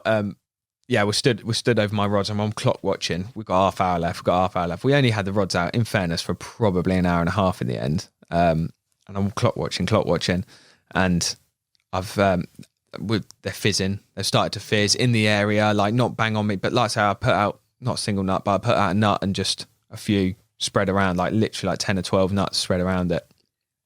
And I'm thinking these little bits of fizzing, it's just where they're coming down to this old silty bottom and just picking up a single nut. And all the bubbles coming up, and I'm just going, mine's got to be next. And my rod tip's just gone, boom. And I'm there and this big patch of fizz has come up. I've gone, no, I've been done. And then rod tip just slowly just pulled over. And I was just like, I'm in, I'm away.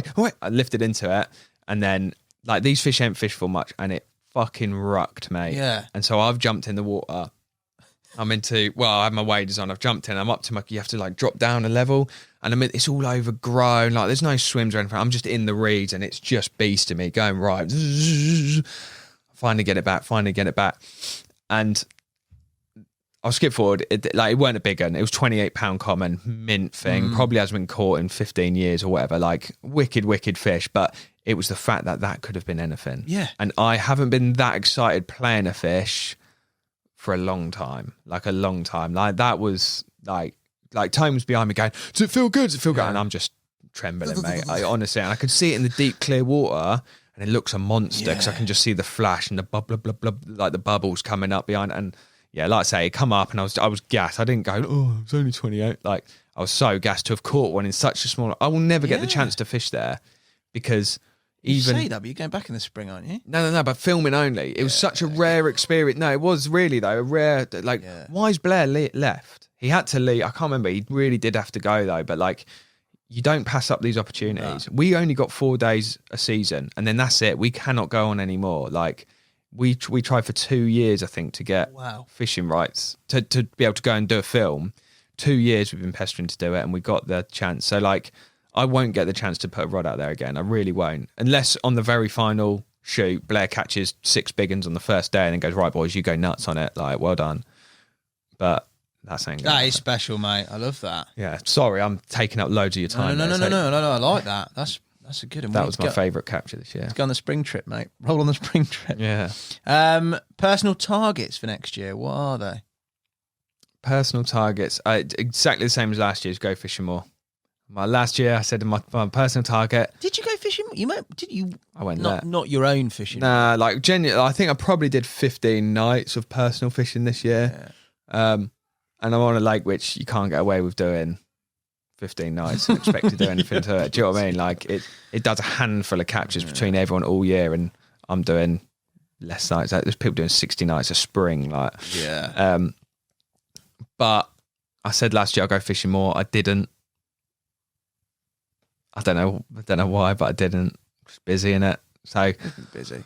My personal targets for next year is go fishing more and catch the ridiculous big black scaly one. One in the lake I'm fishing. Yeah, that would be mega if you had that, mate. What a fish. Yeah. Nash tackle MVP. I got 2. Oof. Got 2. So my question on this one is it Nash tackle MVP in general? Like, you can do what you want here, or is it on a fishing basis? You can split it, fishing and business. I'm going to split it. You can do whatever you want. Yeah, I'm going to split fishing business. So fishing's Tommy.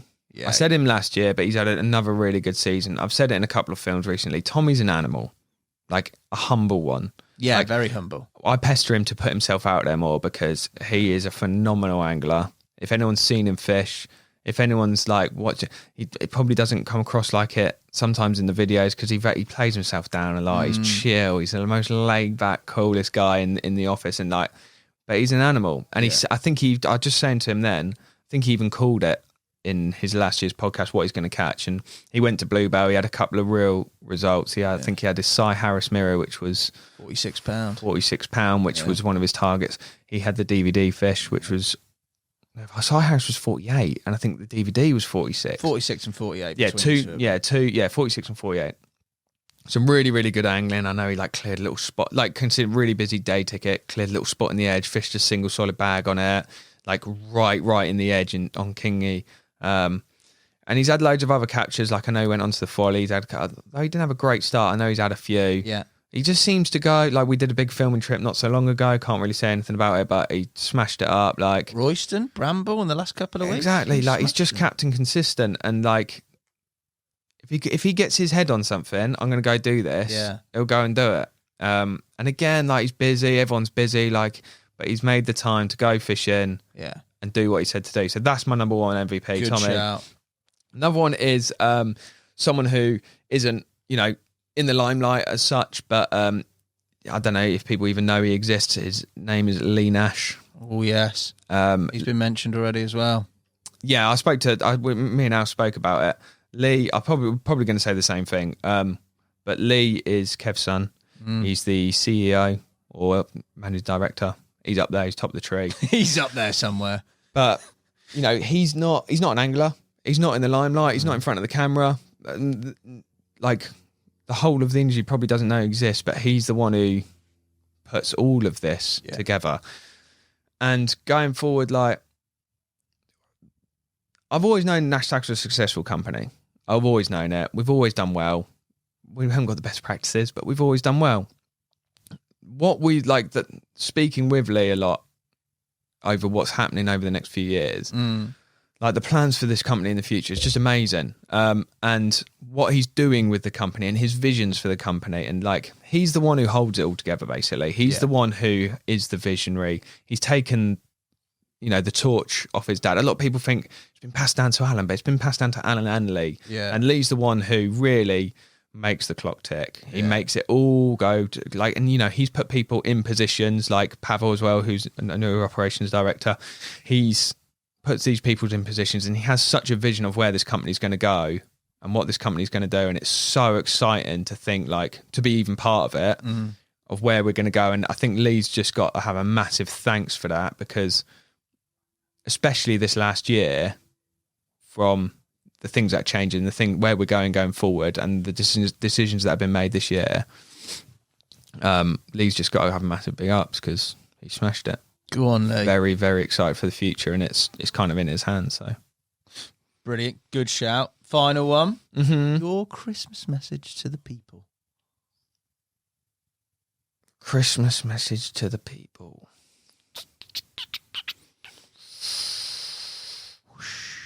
Yeah, I struggled with this last year. Barn owls. My one last year was just keep your head down and go for it. Spring's around the corner. But get through the darkness. Just get through the darkness. I probably had one written down, but I can't think of it now. My Christmas message. Off the cuff, mate. Come on. Okay, just a big thank you, I think. I could say have a good time and drink lots of booze, but at the end of the year is always for reflection, and what we do couldn't be done without the people who are probably sitting and listening to this right now. So if you're literally sitting here listening to my dulcet tones, thank you so much for your support. Thank you for listening to this. Thank you for watching our videos. Thank you for buying our products, because all of it is not possible without you guys. So thanks a lot. Good shout. Big love, Dan, mate. Thank you for doing this. Don't be silly, mate. Let's go and eat some mince pies. I'm going to take one on the way out. Try and fit a table tennis table in the office, apparently. Yeah, unless Boris cancels all parties at the last minute. But he's not cancelled them yet. Roll on, Christmas boy. Cheers, mate. Cheers, mate. Thank you.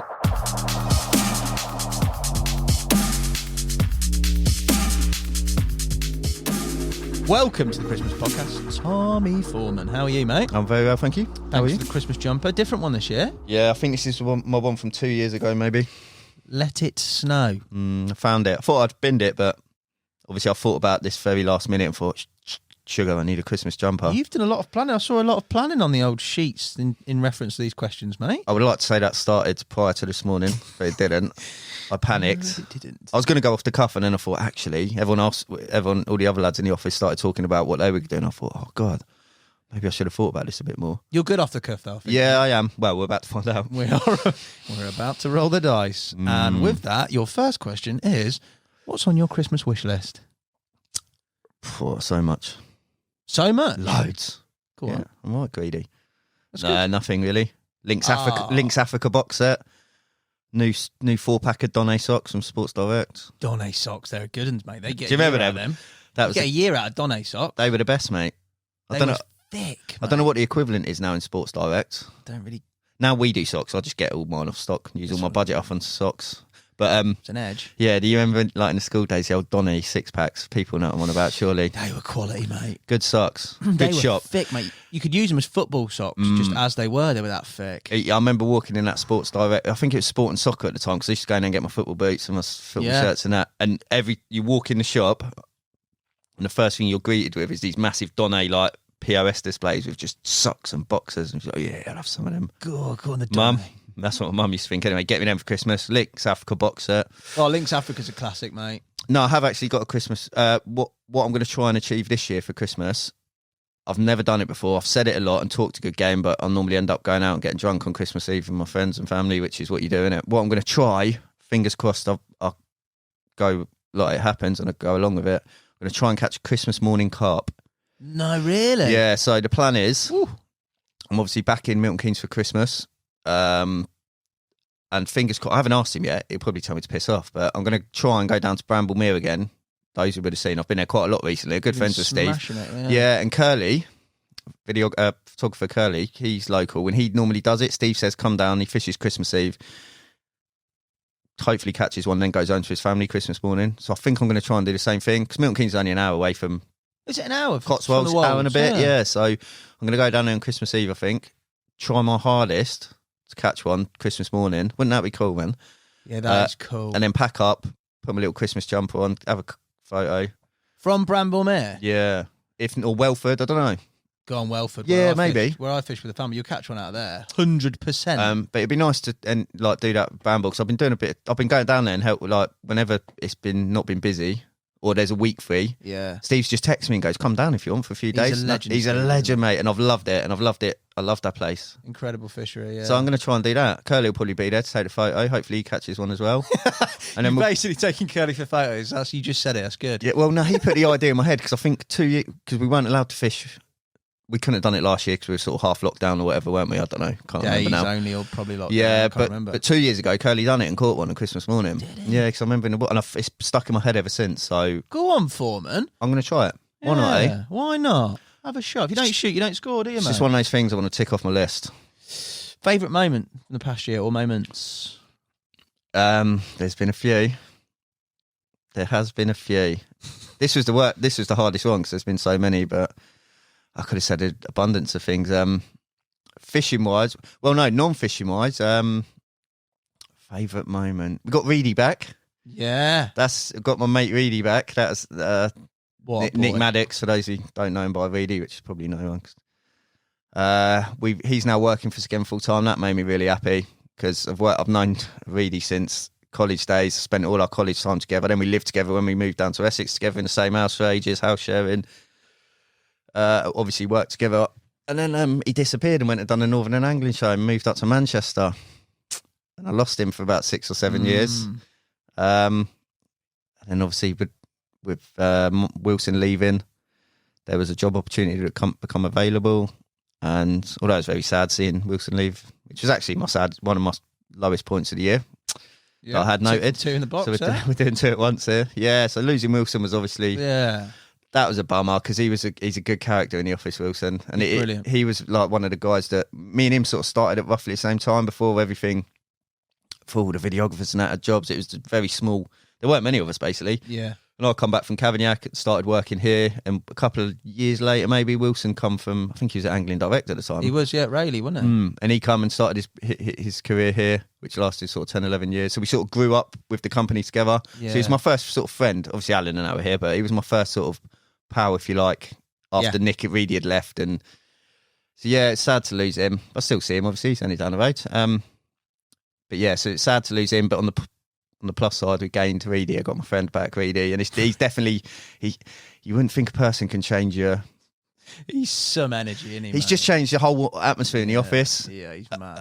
And I think everyone else would agree with me. Like when he's here, he can be a right miserable sod sometimes, but when he's on a high, he brings a certain atmosphere into the office. Life, yeah. And I've had that since we were at college. He was always the joker of the party, the life of the party, the soul of the party. You know, he's always that guy. So yeah, he's definitely put me in good spirit these last few months since he's been back, or in a better spirit, and it's been good. Yeah, so that's definitely a highlight. Fishing wise, yes. Or of a blabbing on too much. No.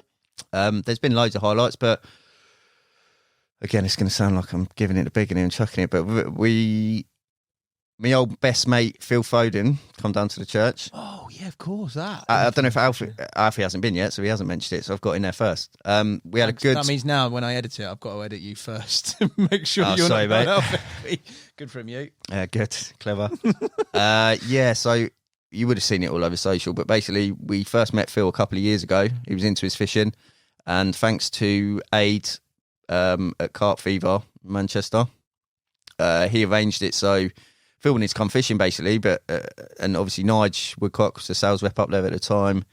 He organised it with Aid from Carp Fever that Phil was going to come fishing, and 2020, we went to Nige's syndicate in Oswestry, good shout. And Phil come down, and unfortunately it's quite a hard lake, but we didn't manage to catch him a carp. None of us caught. Nige caught a couple. Definitely been pre-baiting. Yeah, best swim. And we didn't manage to catch Nigel. His dad a fish, and we had a great time, lovely social. Got to meet bloody footballer, like you know what I mean. And that first time was like, God, it's Phil Foden. And since then, he's gone away from that. We had a lovely time, but we didn't catch him any fish. Yeah, and it stuck in my mind. I was like, oh no. Anyway, we kept in contact. Got to know him a bit better through text and whatnot, but didn't see him again until we booked him on the church. Now he was meant to be coming to the church several times, but he had to cancel with his schedule. He never knows where he is, what he's doing, if he's playing, is he injured, World Cup, Euro, sorry, blah, blah, blah. He's cancelled a few trips, basically. Yeah. For reasons out of his control. But finally we got him, and we got him down here in August, and there was a lot of pressure. A, because he didn't catch any fish last time. We needed to catch him some fish this time for him and his dad. And B, he was on a church lake. Like, yeah, there was a bit of pressure. Anyway, by now we've sort of, yes, he's Phil Foden superstar, but he's a friend. I think I can call him a friend now. Yeah. Without giving it a big one. I saw him on Monday, actually. I was up Manchester on Monday. Yeah. Went to see him on Monday after training, say hello, drop his new R4 bite alarms off to him, sirens. Get him all right, Phil. Sign a few shirts for my nephews for Christmas. Done a bit. That's a good bit of work, innit? And then I drove back. Anyway, digressing. Yeah, so he come down to church, and I was just like, let's just get him a half decent one. We obviously know the church. And it hadn't been fishing great. No, it had been fishing. There was 2 lads on before, and they'd been done all right, so that even put more pressure on. We only had a weekend, 2 nights. I was like, oh, God, we're going to have to... Anyway, long story short, we got him a bite within a few hours.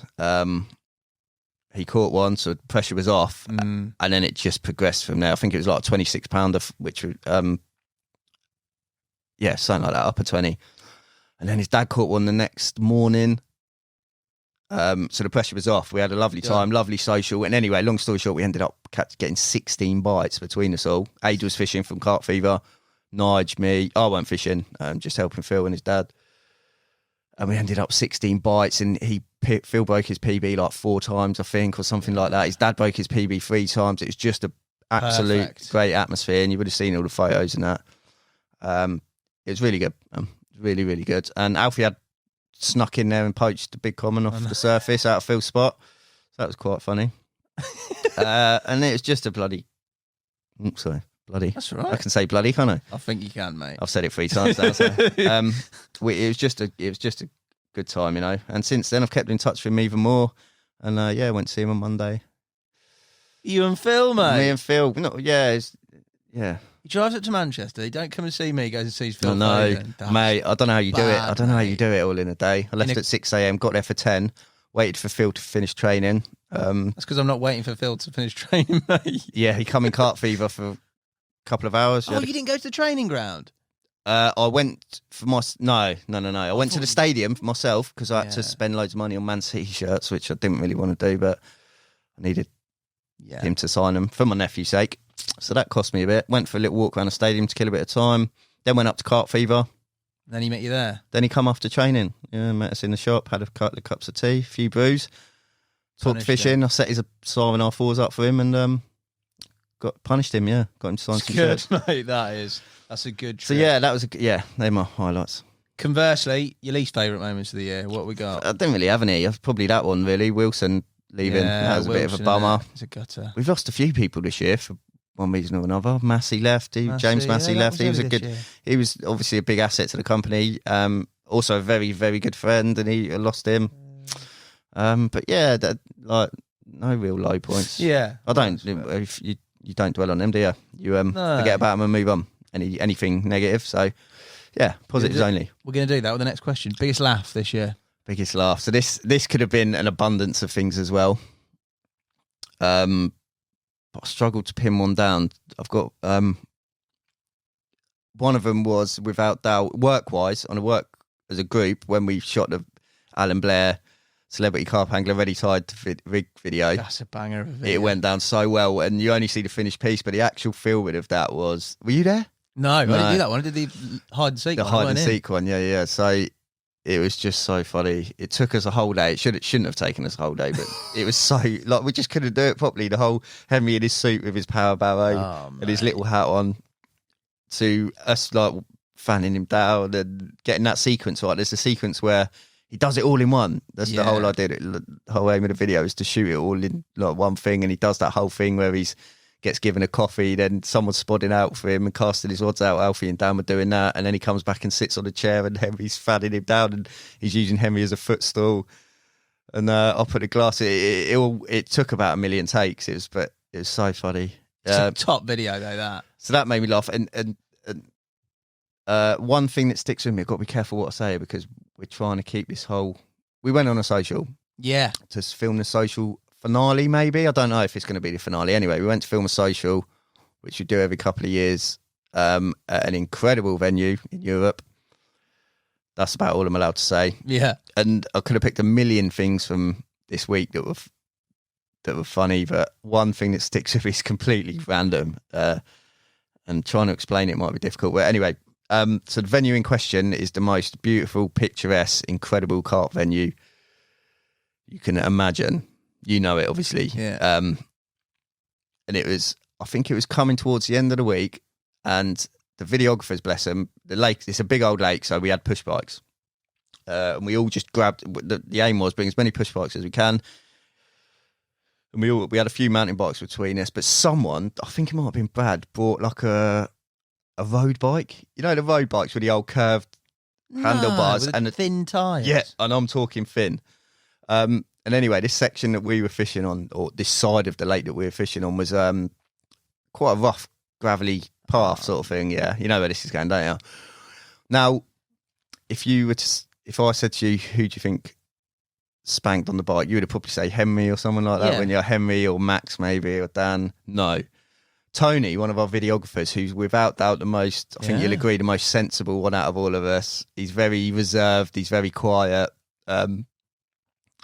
He sounded but like anyway, he would never do anything stupid or silly. Anyway, this one time I think he'd been doing a bit of B-roll. I think it was like the Thursday, so we're getting towards the end of the week, and I remember it's just on dark. You got beautiful sort of sunsets looking out over this incredible lake, and I think we were all just there down in Max's swim. Max was sort of fishing just down to the left of me, and I think there was a couple of videographers there, me, Max, maybe someone else, and it was flat calm, dead quiet because we were in a valley. Obviously there's people walking around and whatnot, but it was just on dark, and I just remember, I think we all had a beer in hand. I was just like, wow, this is, do you know, just one of those moments you're looking at there thinking, we are very lucky. This is a beautiful moment here. I think Max might have had one in the net ready. We were waiting for someone to come and photograph it, video. Anyway, it was everyone was buzzing. It was nice. No one was speaking. No one was saying a word. We were all just looking out going, yeah, man, this is wicked. And all of a sudden from behind, I just heard this most outrageous, like, what would you say? Like a skid, like, you know, like when you, the old skids you do on the gravel, and then a big thud, massive thud. And I just looked around, and Tone was like slammed up against this concrete wall. His bike on the floor. I think he'd been doing B-roll, so he had a tripod on his shoulder, which now wasn't on his shoulder, but he was sort of going one-handed on this road bike. And I remember all week thinking, that's not, someone's going to, because everyone kept using each. Yeah, you just grabbed the nearest bike. Grab the nearest bike. So I was like, someone's going to, anyway, Tone was the victim. Oh. And I remember just looking around, complete, the beautiful moment spoiled by Tone up against the wall, like, and all these, there was like these French people around him because they were walking tourists going, like helping him up, and then there was a couple of Italians and a couple of Americans going, oh my god, and we all just sort of Tone. But of all the people it's going to happen to, he'd take it the best because he's so shy and reserved, and he was going, no, I'm okay, and then he got back round to us, he was like, cool, that really hurt. And I couldn't, mate, it was one of those moments where you couldn't stop for us. Who brings a road bike? I knew it. That's a terrible decision. I knew it was going to happen. I wouldn't have said it would have been Tone because he's quite, like I say, he's quite a sensible. No, it wouldn't have been guy. Tone. Anyway, that was just a funny moment. No offense, Tone. Sorry, Tone. Sorry. Biggest shocker you've witnessed? God, what did I? Okay, it involves me actually. Go on. Maybe I've got this a bit wrong. Is it one that I've witnessed? Well, I was there, so I definitely witnessed it. Yeah, if you witnessed it. So I've never talked about this. None of us that would have ever talked about it, because at the time it was a little bit naughty, but everyone's forgot about that now. So I'm going to do it. Why not? So I'm going to do it. I'm going in. So you know when we were allowed to start night fishing again, March 29th, I believe? God, you're glad you know the day I'm going. I think it was March 29th when night fishing was allowed again, because we were allowed to day fish, but we weren't allowed the big... anyway, I was up at Bluebell at the time. We talked about this last podcast. I was obsessed with Bluebell still at this time, beginning of this year. And obviously, like every other angler in the world, they wanted to get out on that first day. Yeah. I knew it was going to be busy. Everyone did. So I got rumours, because I was speaking to the Bluebell lot, that people were going to start getting there on the Sunday Sunday daytime to queue ready to be allowed to fish on the Monday morning. Right. So I was in Milton Keynes. All my gear was loaded. I was ready. I went to a friend's birthday or something, I think on the Saturday night. It might have been the Friday night. Anyway, I was in Milton Keynes visiting family. And then I got a text saying there's people at the gate already. And I was like, hang on a minute. It's Saturday, this is. And the lake wasn't opening until Monday morning. Saturday night. And I was like, there's 6-7 cars at the gate already. And I was working it out in my head. And then I got another text, there's 10 cars. And I was like, I've got to get there now. If I don't get there now, I'm not getting a swim on the lake that I want, Kingy. Yeah. And I worked out who was in the queue. A lot of them were Kingy anglers. Some were swan anglers. But a fair chunk of them were Kingy anglers. Pat, my mates, like... I was like, if I don't get there now, I'm not getting a swim here. So I just dropped everything. I was like, see you later, Mum. I think I was like there for, it might have been, I can't remember. I was there for an occasion, a family occasion, and I just dropped everything. I was like, sorry, I've got to go. And I did. I just drove there on a whim, just drove to Bluebell, got there Saturday night, and there was loads of people there. What are we talking? Like I got there Saturday night late. Yeah. But there was already a lot of people there.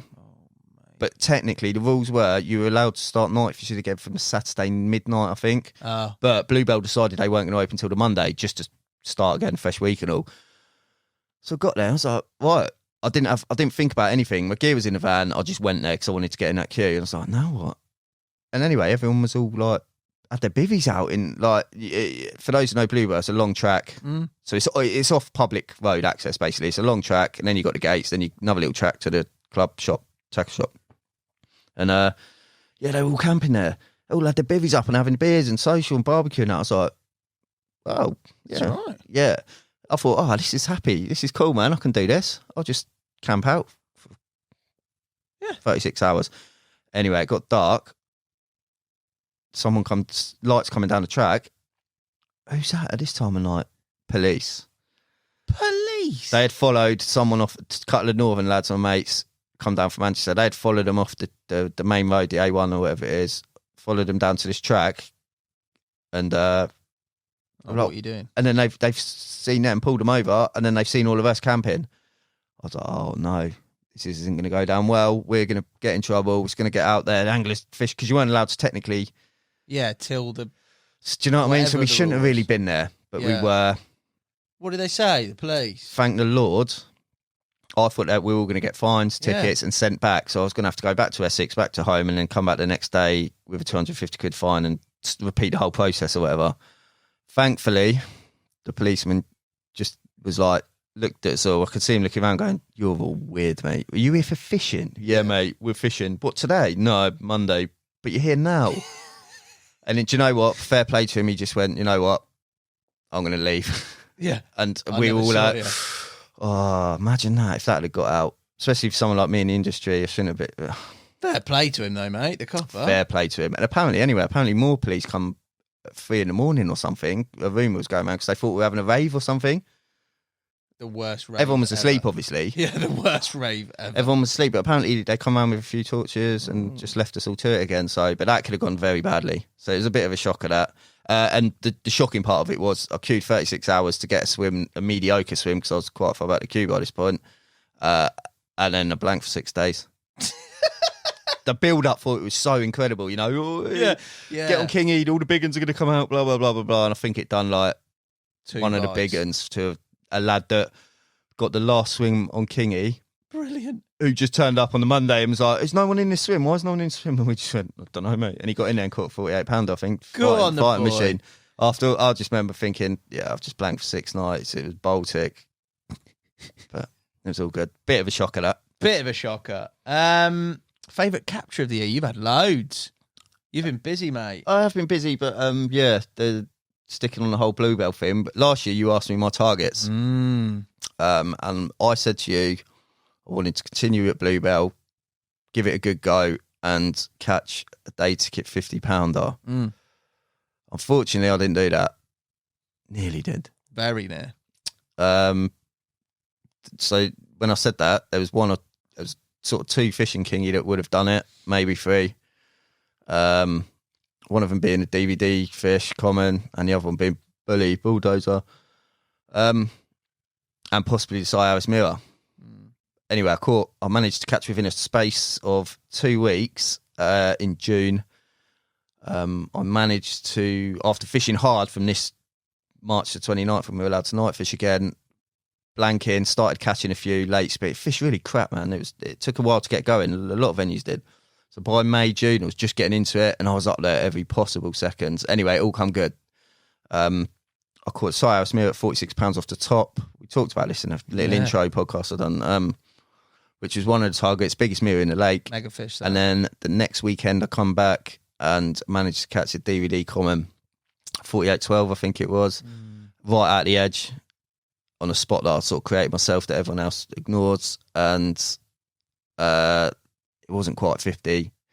It would have been 6 days before. I think it might have had a little half spawn, a little bit of a spawn.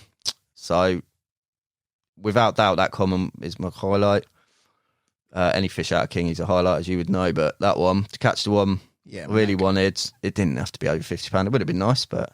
Nah, mate, the capture is the capture, isn't it? Yeah, and the way I caught it, sort of literally half a wrap job on a spot that I sort of waded out and created under the trees. Cleared it with my waders, fished it the week before, caught a small one, got back in there eventually, and caught it within a few hours, I think, from this spot. Good angling. Yeah.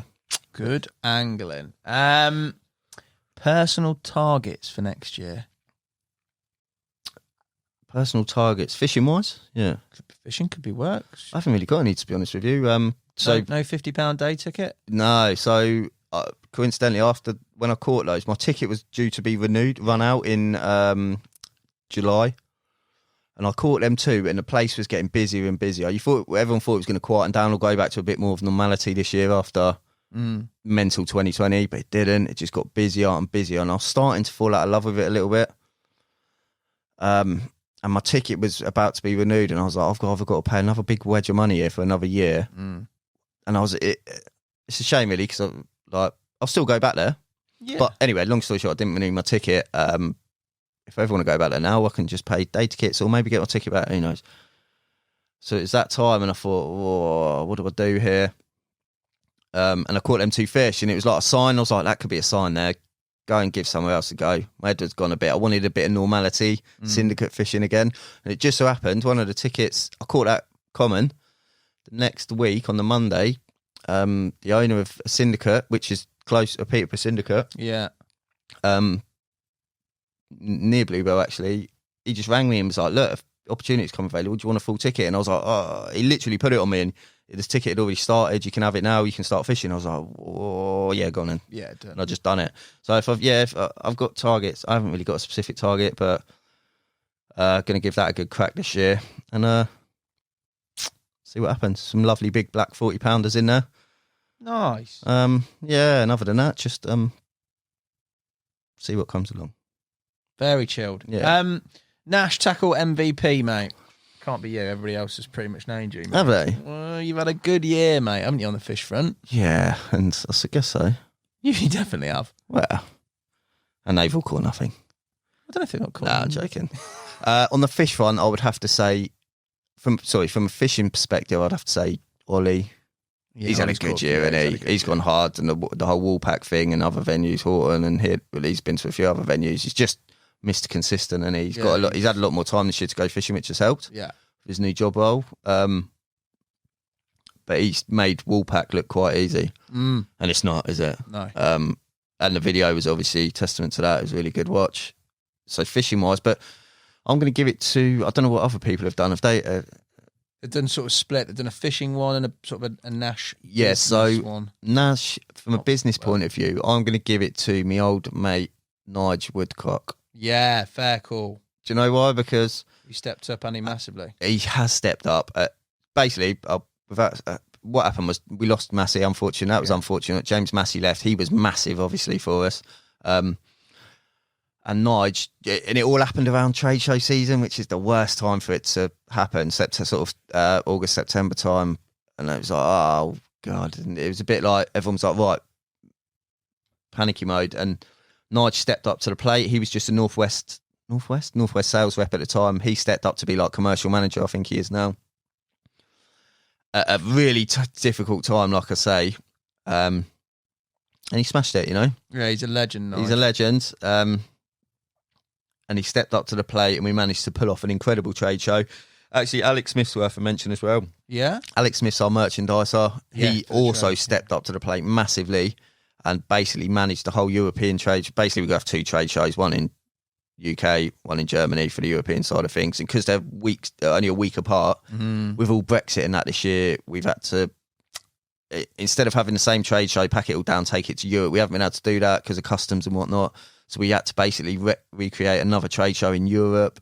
So I managed the UK one, Alex managed the European one at short notice, and he smashed it out of the park as well.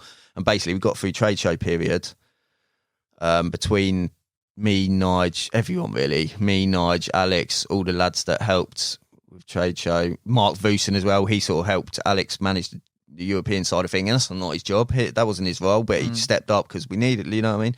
Wojciech as well, yeah, we just smashed it. So, but if I had to give it to one person, so I'm going to give it to them boys. Actually, they can all have it.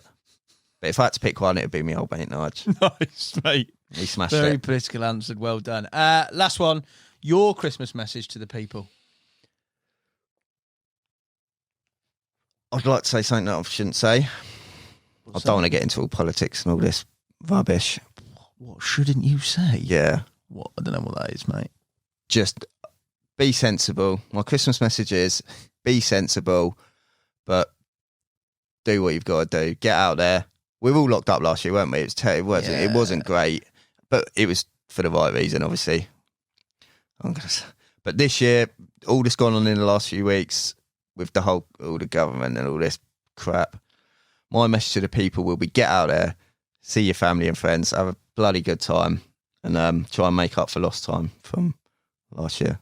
Nice. Tommy Foreman, as ever, mate. You're an Thank absolute you. hero. I'm going to get the next person in and sneak another mince pie and help yourself to a cracker. Hey, we better pull one. Yeah, have you done that with everyone?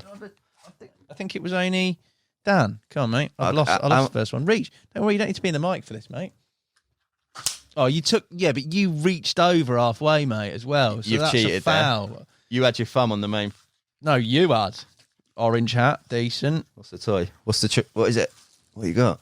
The same sort of little weird puzzle, mate. Not good, is it? You can have that. A little mini comb would have been the one, wouldn't it? You got a joke? Is there a joke in there? Do they do jokes? Oh, they do jokes, mate. Go on. Last one was fish themed.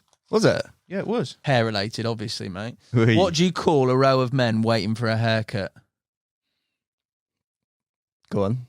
A barbecue. Wee. And on that note, see you later. Cheers, mate.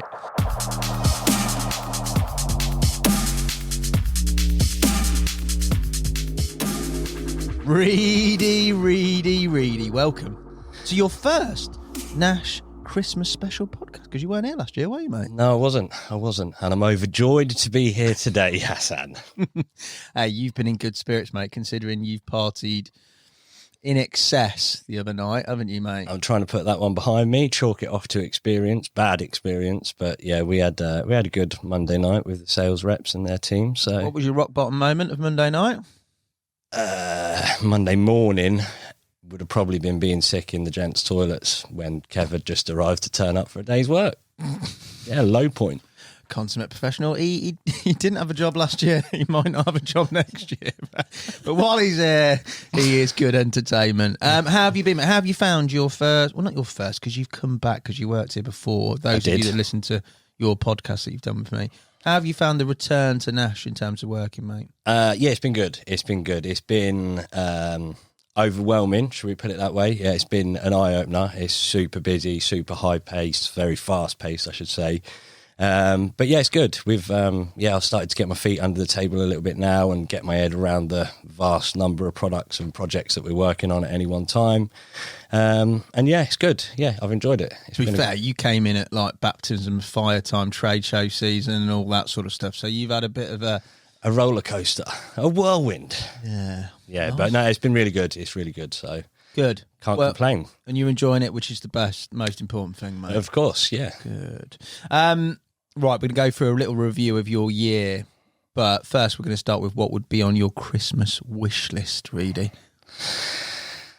For you not to invite me back in here again. I love it. You're good here, man. Yeah. I haven't really got a Christmas wish list. I'm a bit of a Grinch, if I'm honest.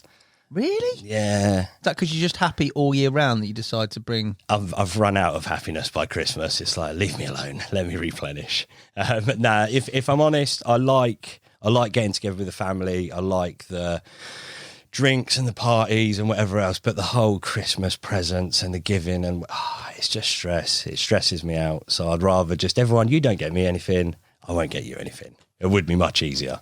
The Reedy Christmas. That's how we should do it. Nice. You save all your money, I'll save all my money. And we'll go for a massive party. I don't know. No, like I said, partying, I'm done now. That's till New Year. You're not done, mate. I'm done till New Year. You'll have 3 days clear and then you'll go, I need a party. No, not again. Not again. I think you got one. I think there's one tonight, mate, before the live stream. There's one on Friday. Yeah, I know. It's time to shape up, boy. What's been your favourite moments of the year? Favourite moments? Rainbow was good. My recent trip there, that was good. That was like certainly in terms of fishing, that was a big highlight. That was good. What did you catch at Rainbow, mate? Yeah, I had a 60, upper 60, and then my pal had a 74.5 pounder within 10 minutes of each other, like both of them in the net at the same time. When we'd blanked all week up until that point. So yeah, that was a high point. That was good. That's what you go for, isn't it? Yeah, that's it. Yeah, no, that was a proper high point. First festival or first party, that was good. Like to actually get back out and see people again and have a drink and whatever else. Yeah, that was good. I enjoyed that. Anything work-wise?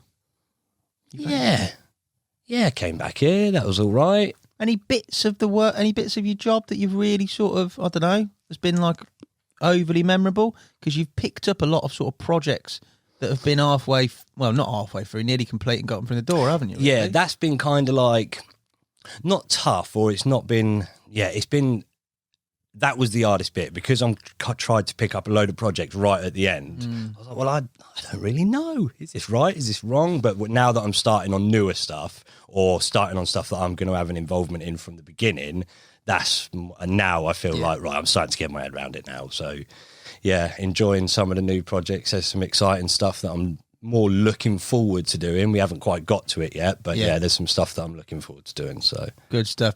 I think Kev's already dropped a couple of classic exclusives that he maybe shouldn't have put on the pod. I was literally just about to say, well, I can't say too much. I can't say, but if Nashy's been in there, he's already done it, mate. You probably know everything we've got going on for the next 2 or 3 years. So yeah, so I've just wasted 2 minutes of your time.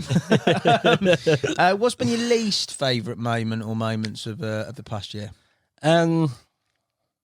There's nothing really too much of a specific downer, but COVID as a general, like, it's made travelling difficult. It's, the dance. But yeah, generally, it's been all right, isn't it? It ain't been too bad. We're all still here. We're still healthy, and yeah, we're surviving. So yeah, I ain't really got too many least favourite parts. I tried not to look for least favourite parts. Just podcasts initially. Well, yeah. Before you relax.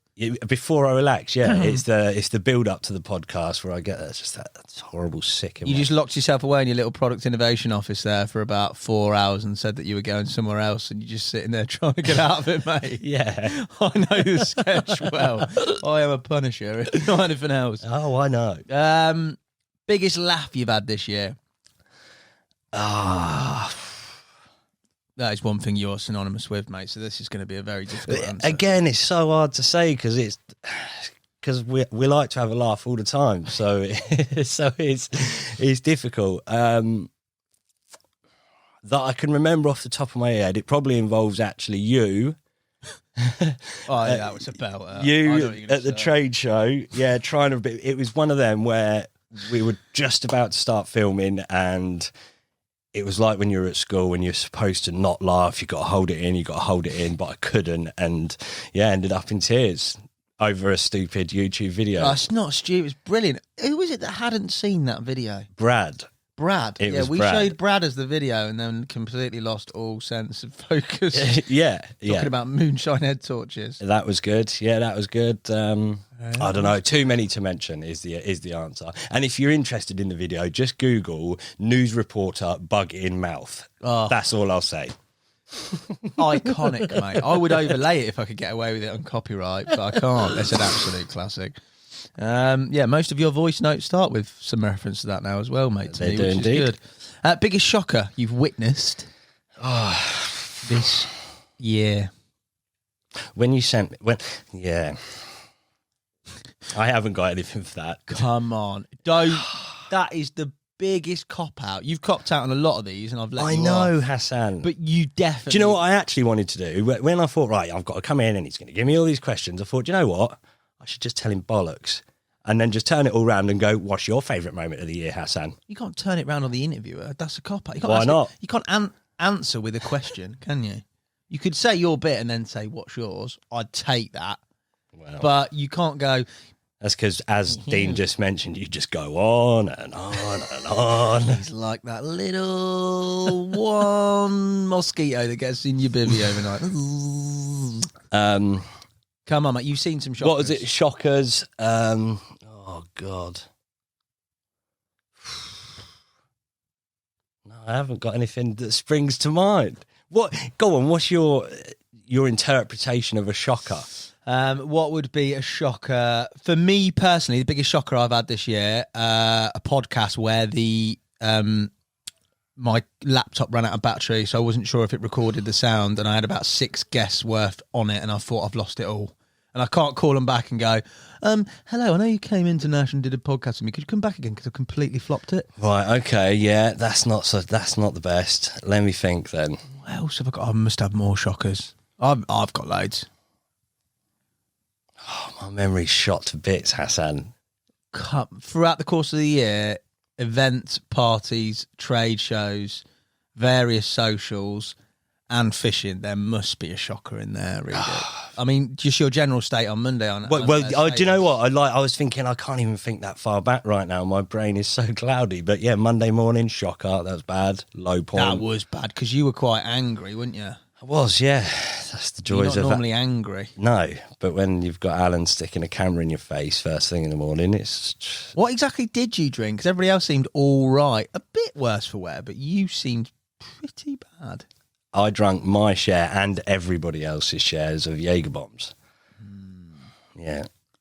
And peach snaps. We don't condone drinking to excess. Please drink responsibly. Don't do as Reedy has done. Wise words, Hassan. So profound, mate. Right, I'll take that as your biggest shocker. It's a bit of a cop-out. Your favourite capture of the year, and it can't be that rainbow one, because you've already said it. Well, you've tucked me up. I've caught fuck all else all year. No, that's a lie. No, I've had a few. Do you know what? Favourite capture this year, then, if I can't use the rainbow one, although it would have been that, because that 10 minutes was unbelievable, it would be the 4x4 from the church. Yeah. Yeah, that was good. I buzzed off of that. That was a good 48 hours. That is an iconic church lake fish as well, isn't it, to be fair? Yeah, and it's one of the ones, like, when I worked here before, and me and Al first got our chance to fish up there, like, 10 plus years ago now, probably. That was one that I remembered seeing from the back bank. I was up one tree, Al was up another, and we're both on the phone. And I'm going, have you seen the big grey one, the big grey one, the big... They didn't even have names back then. And it was just this one fish that was significantly larger than the others. And it turned out that was the 4x4, or what we now know as the 4x4. Go on, the boy. So, yeah, I've seen it caught plenty of times, done photos for it loads of times, and then, yeah, it just so happened that it was my turn, and... Yeah, that was good. Nice. That was a nice one. Very nice. What's your personal targets for next year? That's easy. Folly. I've rejoined my ticket, so yeah, I've got a ticket on there again. I only had the summer ticket this year. That's just gone. So that started in June. I've just taken on the full year ticket, so I'll have it for the real spring, if you like. Get in there for spring. There's a few decent ones in there that I'm looking forward to. Getting stuck in there. So, yeah, a couple of 40-pounders out of there I'd like. Nice. Anything work-related? Or are you just happy? Yeah, don't get sacked. Always a good target. Yes. Say it how it is. Although, to be fair, I think I'm well in there. Nashy's told me, I'm so glad you're back. Yeah, he said, you're not leaving this time. You're in for the long haul. I think he said that on this podcast as well. You've got him, haven't you? You must have some dirt on him. Yeah. No. No, just drink to excess, don't do your job, party really hard. Hold on a minute. Don't do my job. I tried to sneak it in. Right, but he's okay, not that cloudy. that's it. Rod pod pulled in, the rod gone, the lot. I am going to give you a bite. Don't do my job. He's a one toner, mate. On that note, I'm running out of time because I've got lots to do. He sat in his office, like, just staring at the wall, rocking. For the Twiddling my past 4 thumbs. hours. Who are you giving your Nash MVP to?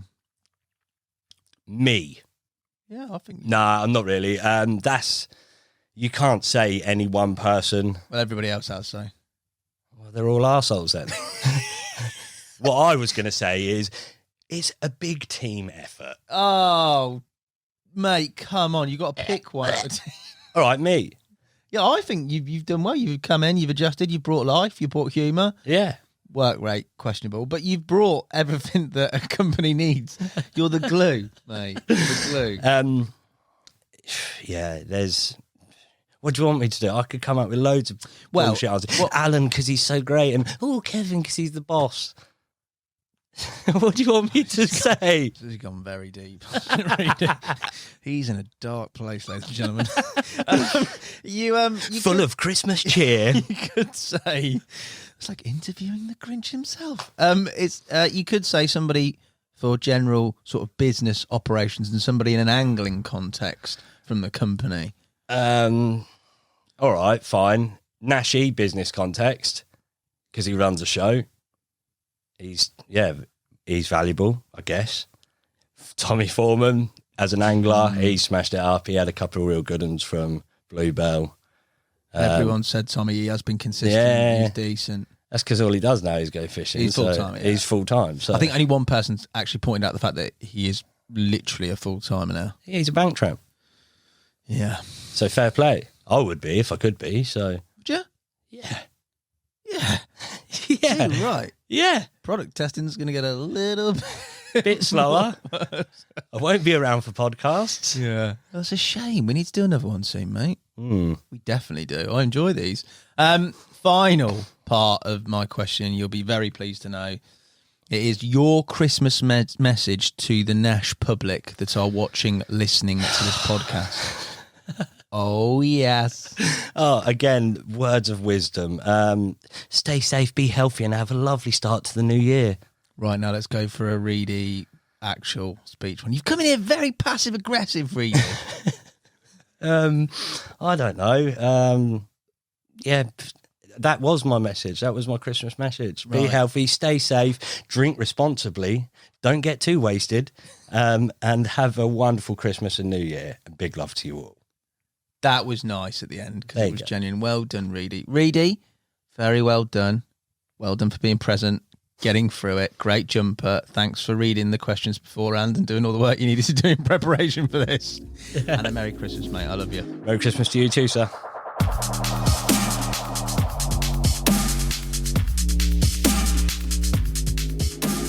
Alfie Willingale, welcome back to the podcast and welcome back to another Christmas special, mate. How are you?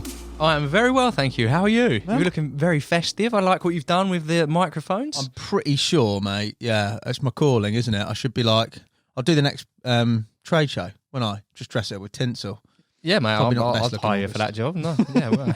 I've made an effort, mate. It's all right, isn't it? Do you know what I mean? With the constraints that I've got, I think I've done okay. How have you been recently, mate? You been busy? I haven't seen you for a while. Very busy. I've been here, there and everywhere saying that. Well, yeah, everyone will laugh at it anyway, but I've done my back, which put me out for ages. 28 years old, and I've got the back of a 90-year-old. Is that what they said at the doctors? How brutal's that? Is that what they said? No, the doctors just, like, basically... Oh, you know what they're like. They say, right, GP says, yeah, go to A&E, and A&E's like, go to your doctors. But anyway, lower back. But I'm working on that. But that's not positive news, is it? What have I been up to?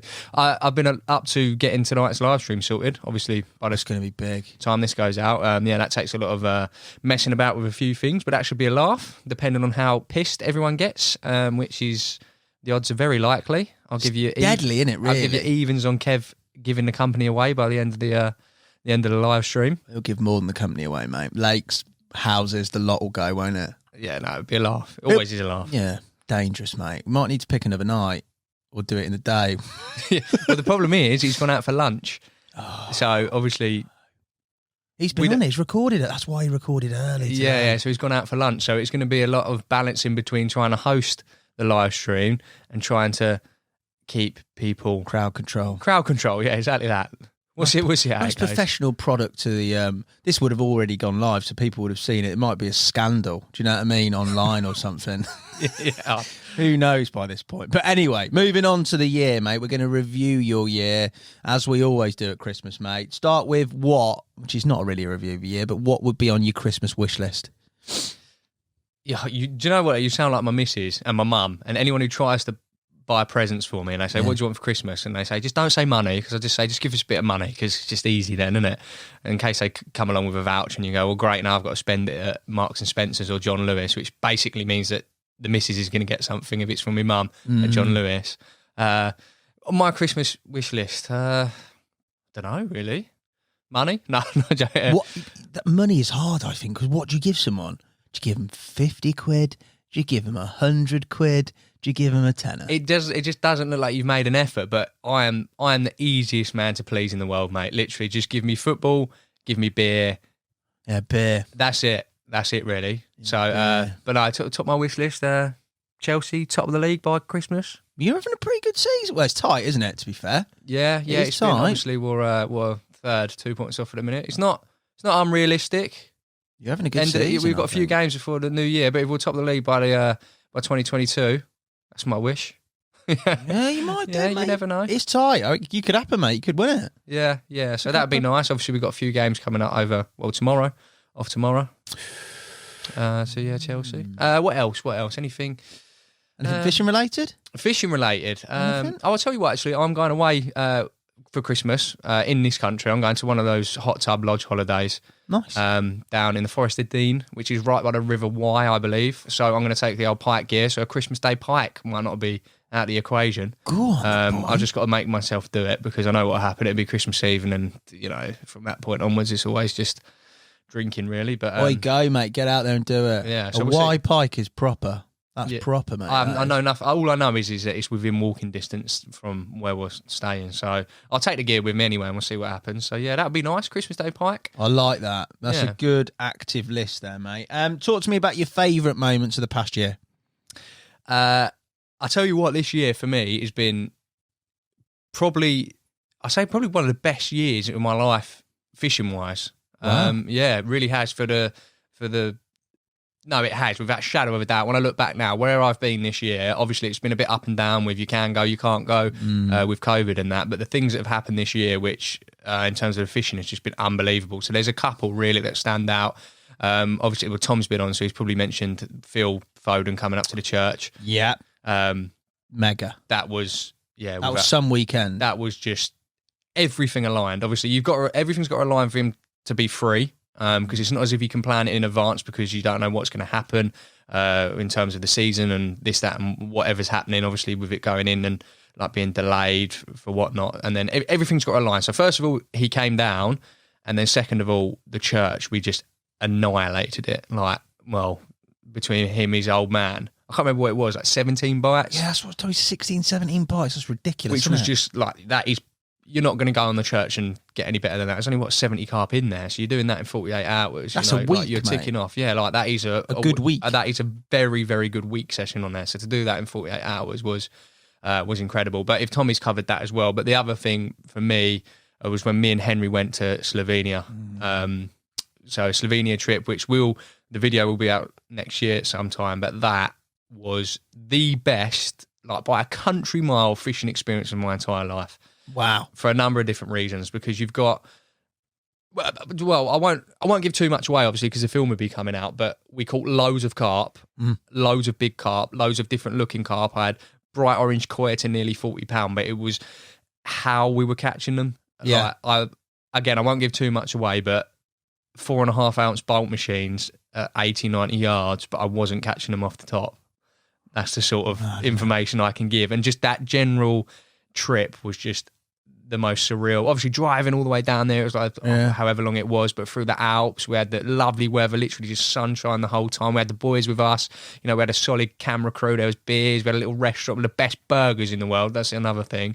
If anyone, it was just a burger restaurant just to the left. It was just like, in terms of catching the most carp I've ever caught in a week, the variety of carp we caught in a week, the size and how we were catching them. It was like I felt very, very blessed to have been on that trip. And hopefully when the film comes out, people should enjoy that because it was just mental. I remember you both raving about it when you came in. Like, I saw a few Instagram stories, but obviously they had to be relatively candid. But like the people there that you met with regards to like bakers coming out and giving you breakfast in the morning, you're like, what is this? Is ridiculous. That was the other thing. Like, it's the nicest country on planet Earth. Like for a country that you don't usually associate with being, you know, one of the sort of, I'll say developed. That's not the right word, but you know, for the guys, what the average wages in that area, they're coming out, they're giving you free, in the morning, your croissants or your sausage rolls or whatever it was, and they're just saying, have a nice day. And you just think, it was lovely, mate. It was brilliant. And yeah, hopefully the feel good and the excitement will come off next year at some point, whenever that does come out. But there'll be a podcast along with it, mate. So we'll talk more about that as well. Yeah, we go through it then, and that was insane, mate. Absolutely insane. So very, very good year on the experience and the fishing front. Yeah, good. Least favourite, if there has been any. Yeah, this is there's always least favourite moments, fishing moments. Like I'd say losing them. Fortunately enough, I can't think of losing any fish like that. But one of the shoots we went on, I tell you what, the back end of the year has been dreadful for me. It started off amazingly, like from sort of March right through to October. Sort of the end of that Slovenia shoot, I couldn't put a foot wrong. Every sort of shoot we went on, it was just like, it was, you know, you have your year, don't you? The year before wasn't really mine.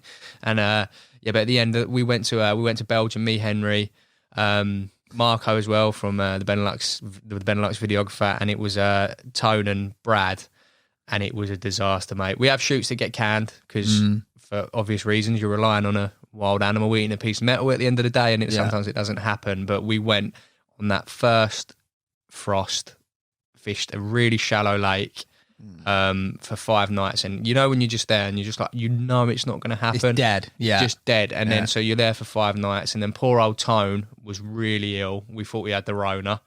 Tone was really ill. I didn't know was Tone was so ill, ill. bless him. So he's there in the freezing cold, you know, like long winter nights. He's not one to grumble, neither is Brad. If it was me, mate, I'd be whining like a little girl. I'm a right drama queen when it comes to things like that. Like I do put on a performance unintentionally, but when I look at these boys, and then Brad, who was on the other side with Henry, sort of we were in our pairs, he did have corona. So like that. So them two, bless them, were just absolutely in bits. I had confidence was zero just because nothing was happening, and it was just one of those ones which was, we come home a day early in the end. Yeah. So they're like, it happens, mate. Like I say, so it weren't the best sort of, that was my last proper trip of the year. But you know, judging by how everything else went that year, yeah, exactly. You'll take one. You'll take one bad. And the boys are still alive, which is always a bonus. You know, they're all back to they're fighting fit again, healthy and well. Yeah, nice. Biggest laugh that you had last year? It's always difficult because you know when there's things in the moment that. I've been in the office in bits. Some of the jokes Reedy's told me, I cannot repeat on here for the sake of the podcast. The whole company, mate. The whole company, yeah, for that as well, or just general things like that where it have me belly laughing. But it's hard to remember what made that happen. But one thing that does stick in my mind from all the fishing trips was now I've known Henry. Obviously, he's worked with me and throughout when he's joined Nash on the social media team. Now he's the creative marketing guy, and I've been fishing with him a few times, and he's not one to lose his head or anything like that. But when we went on a trip, I won't name where, it was one of our filming trips, and it was bad, like what these pike anglers were doing. So they're essentially pike anglers who have decided to set up, I don't know, 5 meters away. So you're talking, you've got a lake more than 100 acres. Oh no! And they've set up 5 meters away from Henry when you've done all this pre-baiting. It took ages to get his rods on the spot, and they set up. And honestly, mate, within 2 minutes, all over his lines, dead baits, lures, everything. Like just going over it. He's going over and speaking to them, and they just do not give a shit, mate. They don't care. They do not care. It's like, this is our spot. You know, we're going to fish here. And what did he do? So at this point, so yeah, exactly. And I've never seen it. Like, this bloke must have been 60, and I honestly thought he was gonna. He was that close, mate, from going over to them, and I thought he was going to knock him out. I thought we're going to be in trouble here. Henry is going to get us ruin the whole shoot. I can't be bashing pensioners. But obviously, when you're just, I was next to him up from the bank, and I can just see everything going wrong, and I'm just looking and getting angry, and he's just having to reel and recast, and just this thing going on between him and the pike anglers. Bless him. Like from the outside, it was just bloody hilarious. Obviously, I had a massive group chat as well, so I'm just filming it, getting worse and worse, and then they're out in the boat going over his lines and everything, and that is bad though, isn't it? It really bad. Yeah, but we like our fixer out there who sorted everything out for us knew them, and he was like, Henry, please don't go punch him. Like he's part of the club who's been there for all this time. I mean, no, we weren't doing anything wrong, but for the other boys watching it was just bloody brilliant. You know, we just sat in like solid bit of entertainment between takes. Yeah, it's just lovely. Exactly that. Yeah, kept it amusing for the day. But that was just one of the very many moments that's it sort of just reminds me of poor old Henry. But yeah, that's the closest I've seen him to blowing up. But it was it was brilliant. Biggest shocker that you've witnessed? Biggest shocker. I'm staying on the theme of Henry here. He's getting beasted. It's easy, really. No, an easy target. Yeah, so this was Slovenia when it was just me and him, that shoot I mentioned when we were at the really good one. And at the second part of it, we went to fish the river. Now, the river is a lovely river in this like medieval town. Everything was lovely, again, where all the lovely people were. But there was a bit of rubbish that flows through it. Like I just see opposite where I was fishing, just someone come and literally pour a whole bin bag down into the, just empty a bin bag into the river, which was like, so it was a little bit like horrible anyway, pardon me. Anyway, Henry, being Henry, he's got a bite. And, it's not the smallest river in the world, so, like, I wouldn't be wanting to swim in this river. Anyway, he's got a bite, and it probably didn't even get snagged, but he's in his pants before you know it, and he's out in the, straight in the river straight away. He's cut his foot open, long story short, he's cut his foot open on a rock, and as he's out there trying to untangle this carp, with his foot bleeding, cut open, he's realised he's in sewage. No. Yeah, so he's in sewage, which obviously isn't ideal. With an open wound. With an open wound, trying to untangle this carp, which he can feel. I think he's got it in his arms, but all the line's going around, and then he lost the carp. So all of that. So yeah, so we thought he was going to come out, and we thought he was going to have some whatever kind of infection you can get with that. We thought, right, so we've just had the best week of our life, but good job you enjoyed it, Henry, because it could be the last week of your life. It's at that moment he realised. Yeah, exactly. So just classic Henry, straight in the lake, but yeah, he cut his foot open. And then another one, actually, it's just made me think, because the year blends into one, how quick everything goes. Dan Yeomans. Now, Dan is a man who nothing surprises me with Dan. Like it'd take a lot for him to do something that would make me look at him and surprised. He's done a lot of things where I go, that's just Dan. You tell just by the way he looks. His hair, he's let it grow for God knows how long. I respect that though. I quite like his hair. I'm not going to lie. Strong, yeah. He's a strong haircut. The road trip, we went on a road trip. So there's a film coming out Boxing Day where me, Henry, Alan and Ollie went for 10 days all up and down the country, for a few venues. Anyway, we got to the last venue. We just popped into Morrison's to get a bit of food, just waiting for the other guys to arrive. Coronation chicken baguette. Yeah. So obviously quite a juicy baguette, really creamy chicken within it. Anyway, we've had to drive, 2 miles down this track before we've got to the lake, and we've had to wait for the drone to go up so they can get the shot of us all driving in. And anyway, just before we're driving in, Dan has just dropped a bit of coronation chicken into the driver's footwell. Obviously, you know what a driver's footwell is like if you're a fisherman. Like, it wasn't wet, but it's just gravel, dirt, stones, everything, sand, all underneath, and it's gone right underneath the accelerator. Everything rolled around, and I've just looked at it, nah, you're not going to do that, because Dan dropped something on the floor, he'll eat it. Like, I don't finish a pasty. Like, I didn't finish a Cornish pasty in the office the other day. I don't even have to say, does anyone want it? That, yeah, I'll have it. Like, he's tucked in straight away to whatever it is. But I never ever thought he would just look.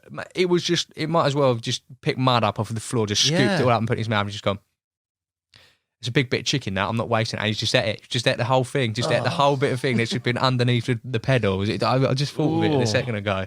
So yeah, even Dan surprised me this year, because he's a bit of a, that's wild like a wheels guy. Disease magnet, mate, isn't Yeah, it? that's not something I'd be happy to 5 try and second do. rule, mate. Was it? Oh, there's no 5 second rule for Dan. Is the 4-day rule, mate.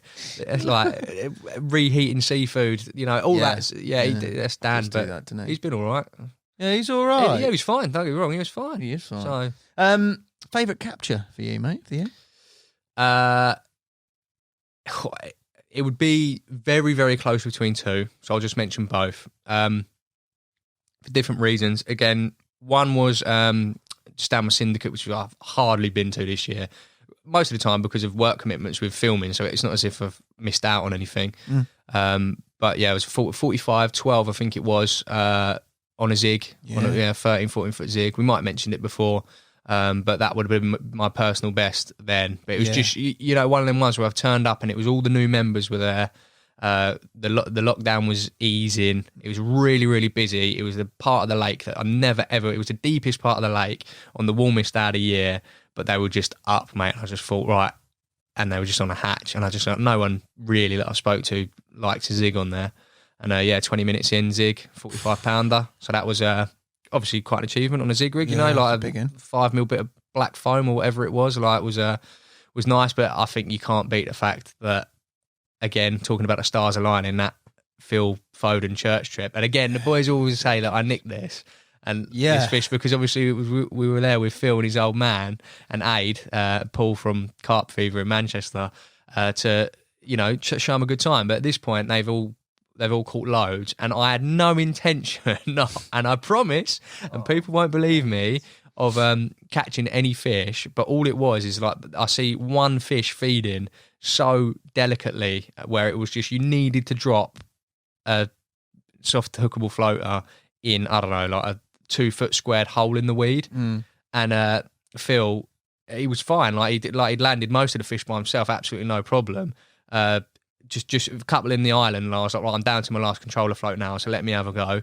Landed it in this hole in the weed. It was just one of those ones, you know, I could have as easily put it in the island as he could have, and it just landed in, and then these lips have come up, and it just turned out to be the only fish in the lake, which would have been my biggest ever carp, the big common 47-pound off the top. That fish is long. Yeah, and that was its lowest weight. Not that I care in any sense of the word, but it was because there was a massive weed bed, so I just had to, and then he was just like, oh, you know, you've just done all of that, like you deserved. And I was just like, yeah, all right. And then it just come up, and I was just like, I'll take it. But so it was just, again, one of them things, like his old man caught a PB, he caught a PB. He beat his PB loads of times, didn't he, in the same session? He did it twice. It was 38 and then 38.8, and then his old man caught 38, and then there's only one carp in there that was big enough to be bigger than that one I had earlier in the year. So you call it 70-1 chance if you like, although it is friendly. And then that happened. So it happened, there was Al, there was Phil, like, you couldn't write. Do you know what I mean? As a memory, like that's one that you put on your as a photo forever. That catching your biggest ever UK carp off the top whilst Phil Foden's there. Yeah, and Al and Kevin. That is a story. That is just mental. Like that is like almost stuff dreams are made of. If people have said that, so that lived me. Probably be one of my best memories. I'll take to my grave. That definitely. Good angling, mate. Personal targets for next year. Nothing in particular, I don't think. I wouldn't say like a specific fish, size of fish. It would just be, and again, it's old cliche, is just to enjoy my angling as much as possible. I have to admit, the back end of the year, I've sort of taken I haven't been enjoying it as much. Yeah, the end of the year, few injuries that really sort of just like was a final nail in the coffin for me. Like I just sort of lost the motivation a bit. We've been on a few really long shoots as well. Come back, it was getting cold. That Belgian trip, and it was just sort of all really just getting to me where like, and you should never go fishing if you don't enjoy it, and I wasn't going to force myself. But now I'm sort of back. I want to do a bit of pike fishing over the Christmas period and then the next year, but just to make sure that I'm doing stuff I enjoy. You know, and I think all the boys in the office know that films and the media stuff we do is so much more entertaining when you've got someone who's doing it because they're there because they love it. And we've had a few discussions about, you know, what would you do because you love it and things like that. So it's just to keep enjoying my fishing and just always focus on that is exactly what it should be about, and not going for the sake of it. Yeah, not just going through the motions. Your Nash MVP, who is it? Why? I think you asked this question last year, and I don't really have to think that hard on that one, just because of the consistency. It'd have to be Tommy. He's done well, hasn't he? He's so consistent, mate. He's just so consistent. Obviously, how old is he? I don't know, like 32, 50. 33? yeah. But he's just consistent, mate. If you ever want to go, we went Royston the other day, and I was sort of focusing on the pike or anything. I mean, he just pulled free carp out, when he hadn't done a carp in terrible conditions. Yeah, terrible conditions, horrible. And he's just someone who's just going to do it. And he's a nice lad. He's proper modest, isn't he? Very, very modest. But he just does it because he's just good. He just does it because he's good. You're like, if you want someone to catch your carp, obviously you talk your Alan Blairs, your Lee Davis and that, but I'd put Tommy right up there. Yeah, no shadow of that. Yeah, he's a really good angler, mate. Final one. Your Christmas message to the Nash people. First of all, slightly serious. Obviously, look after yourself. Christmas is going a little bit mental with Boris and whatever all that nonsense that's going on at the moment. We're here, there, everywhere. No one's not quite sure what to do, are they? So yeah, look after yourself, and most of all, just bloody enjoy Christmas, because it's none of that.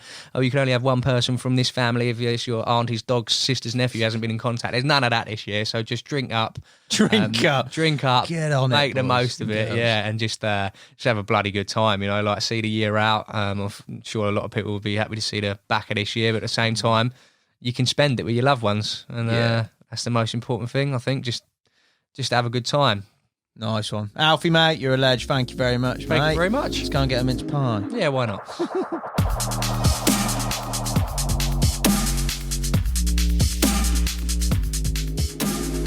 We've saved the best till last. Ollie Davis, welcome to your first, I think, Christmas podcast special. You weren't on the other one last year, I don't think. I think you were busy angling. Maybe I was just too busy.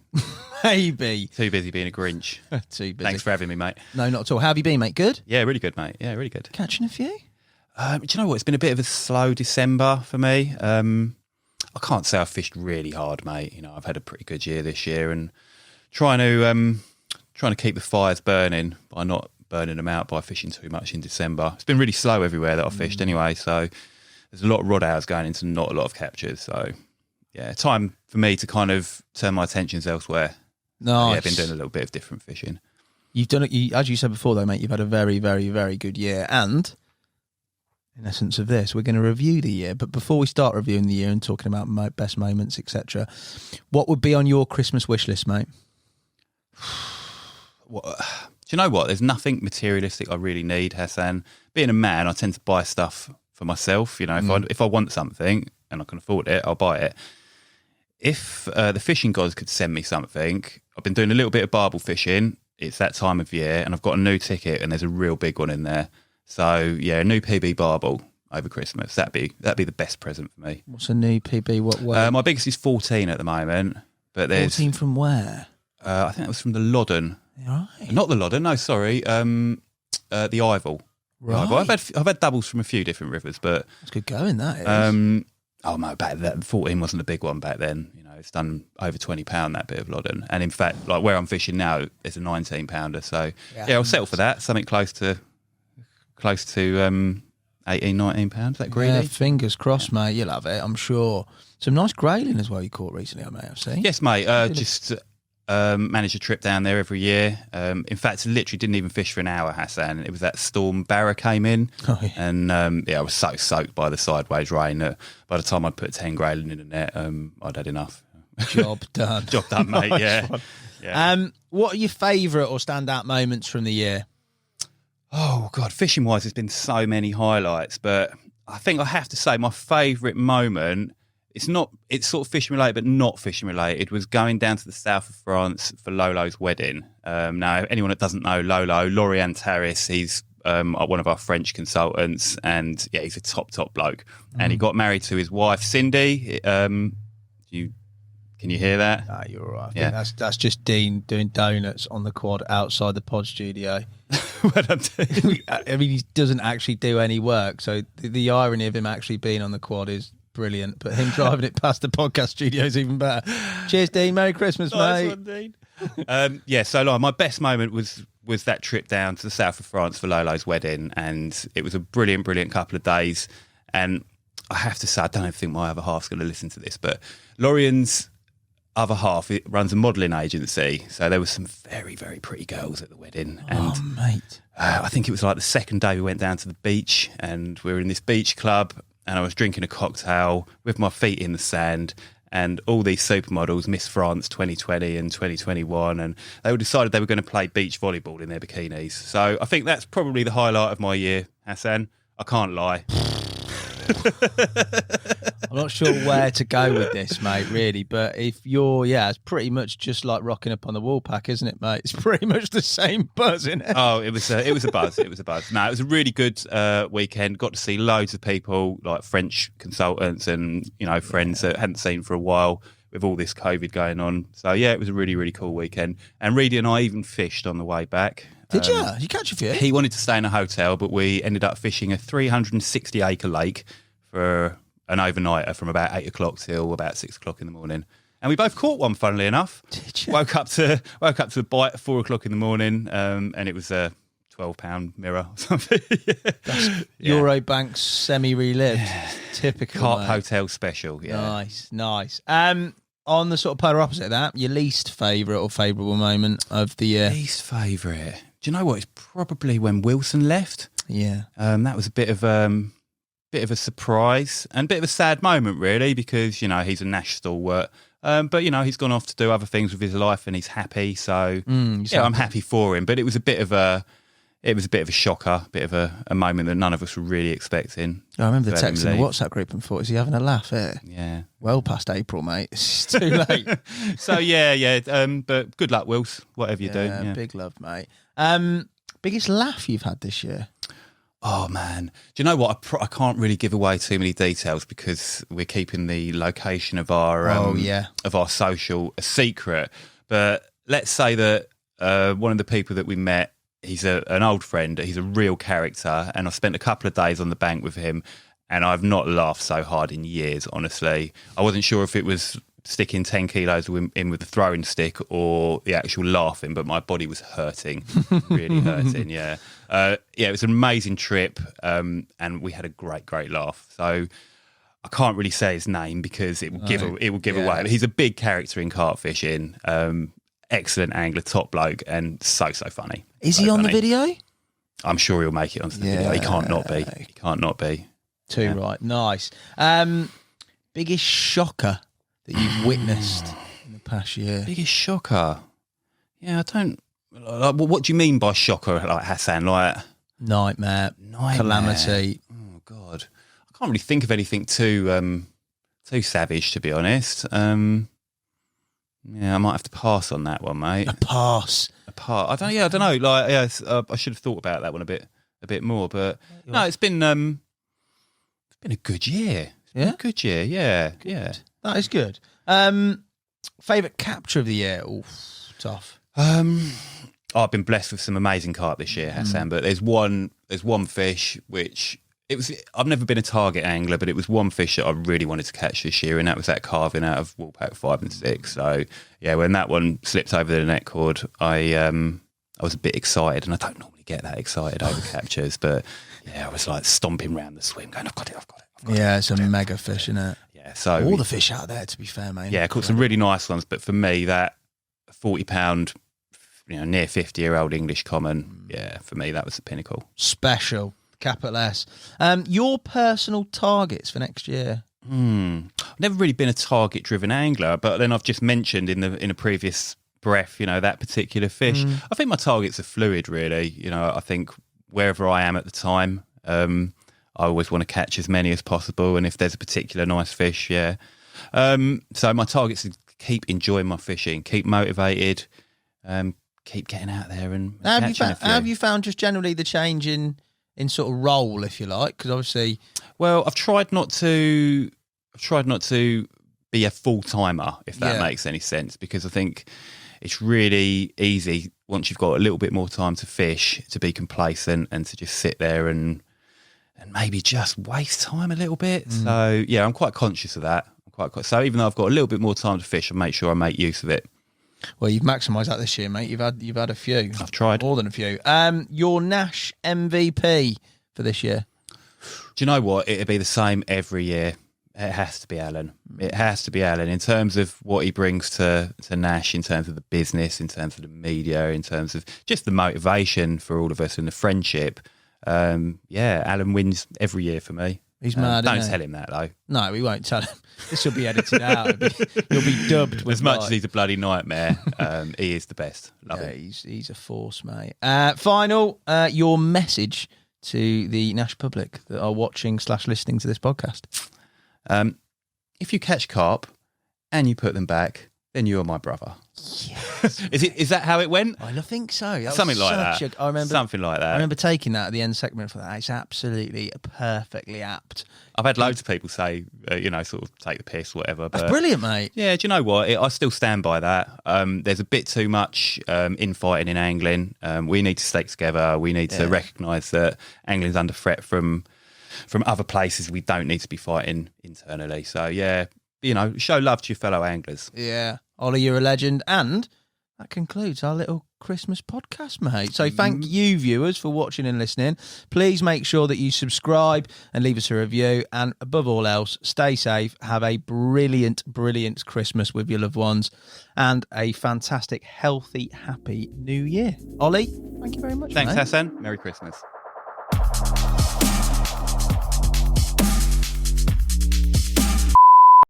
Dan did 37 minutes. What has Dan got 37 minutes to talk about? Take your time, no. Save the flavour. That's co-op. I like Christmas pies. Do you like mince pies? Mince pies, yeah, I do. A lot of people don't, do they? Mate. I like that. Whacking them in the microwave, giving them a little 15-second blast, and then a bit of brandy, Bailey's cream, extra thick. I thought I heard you say you loved me. Na, na, na. What a legend. What is Brian Harvey doing right now?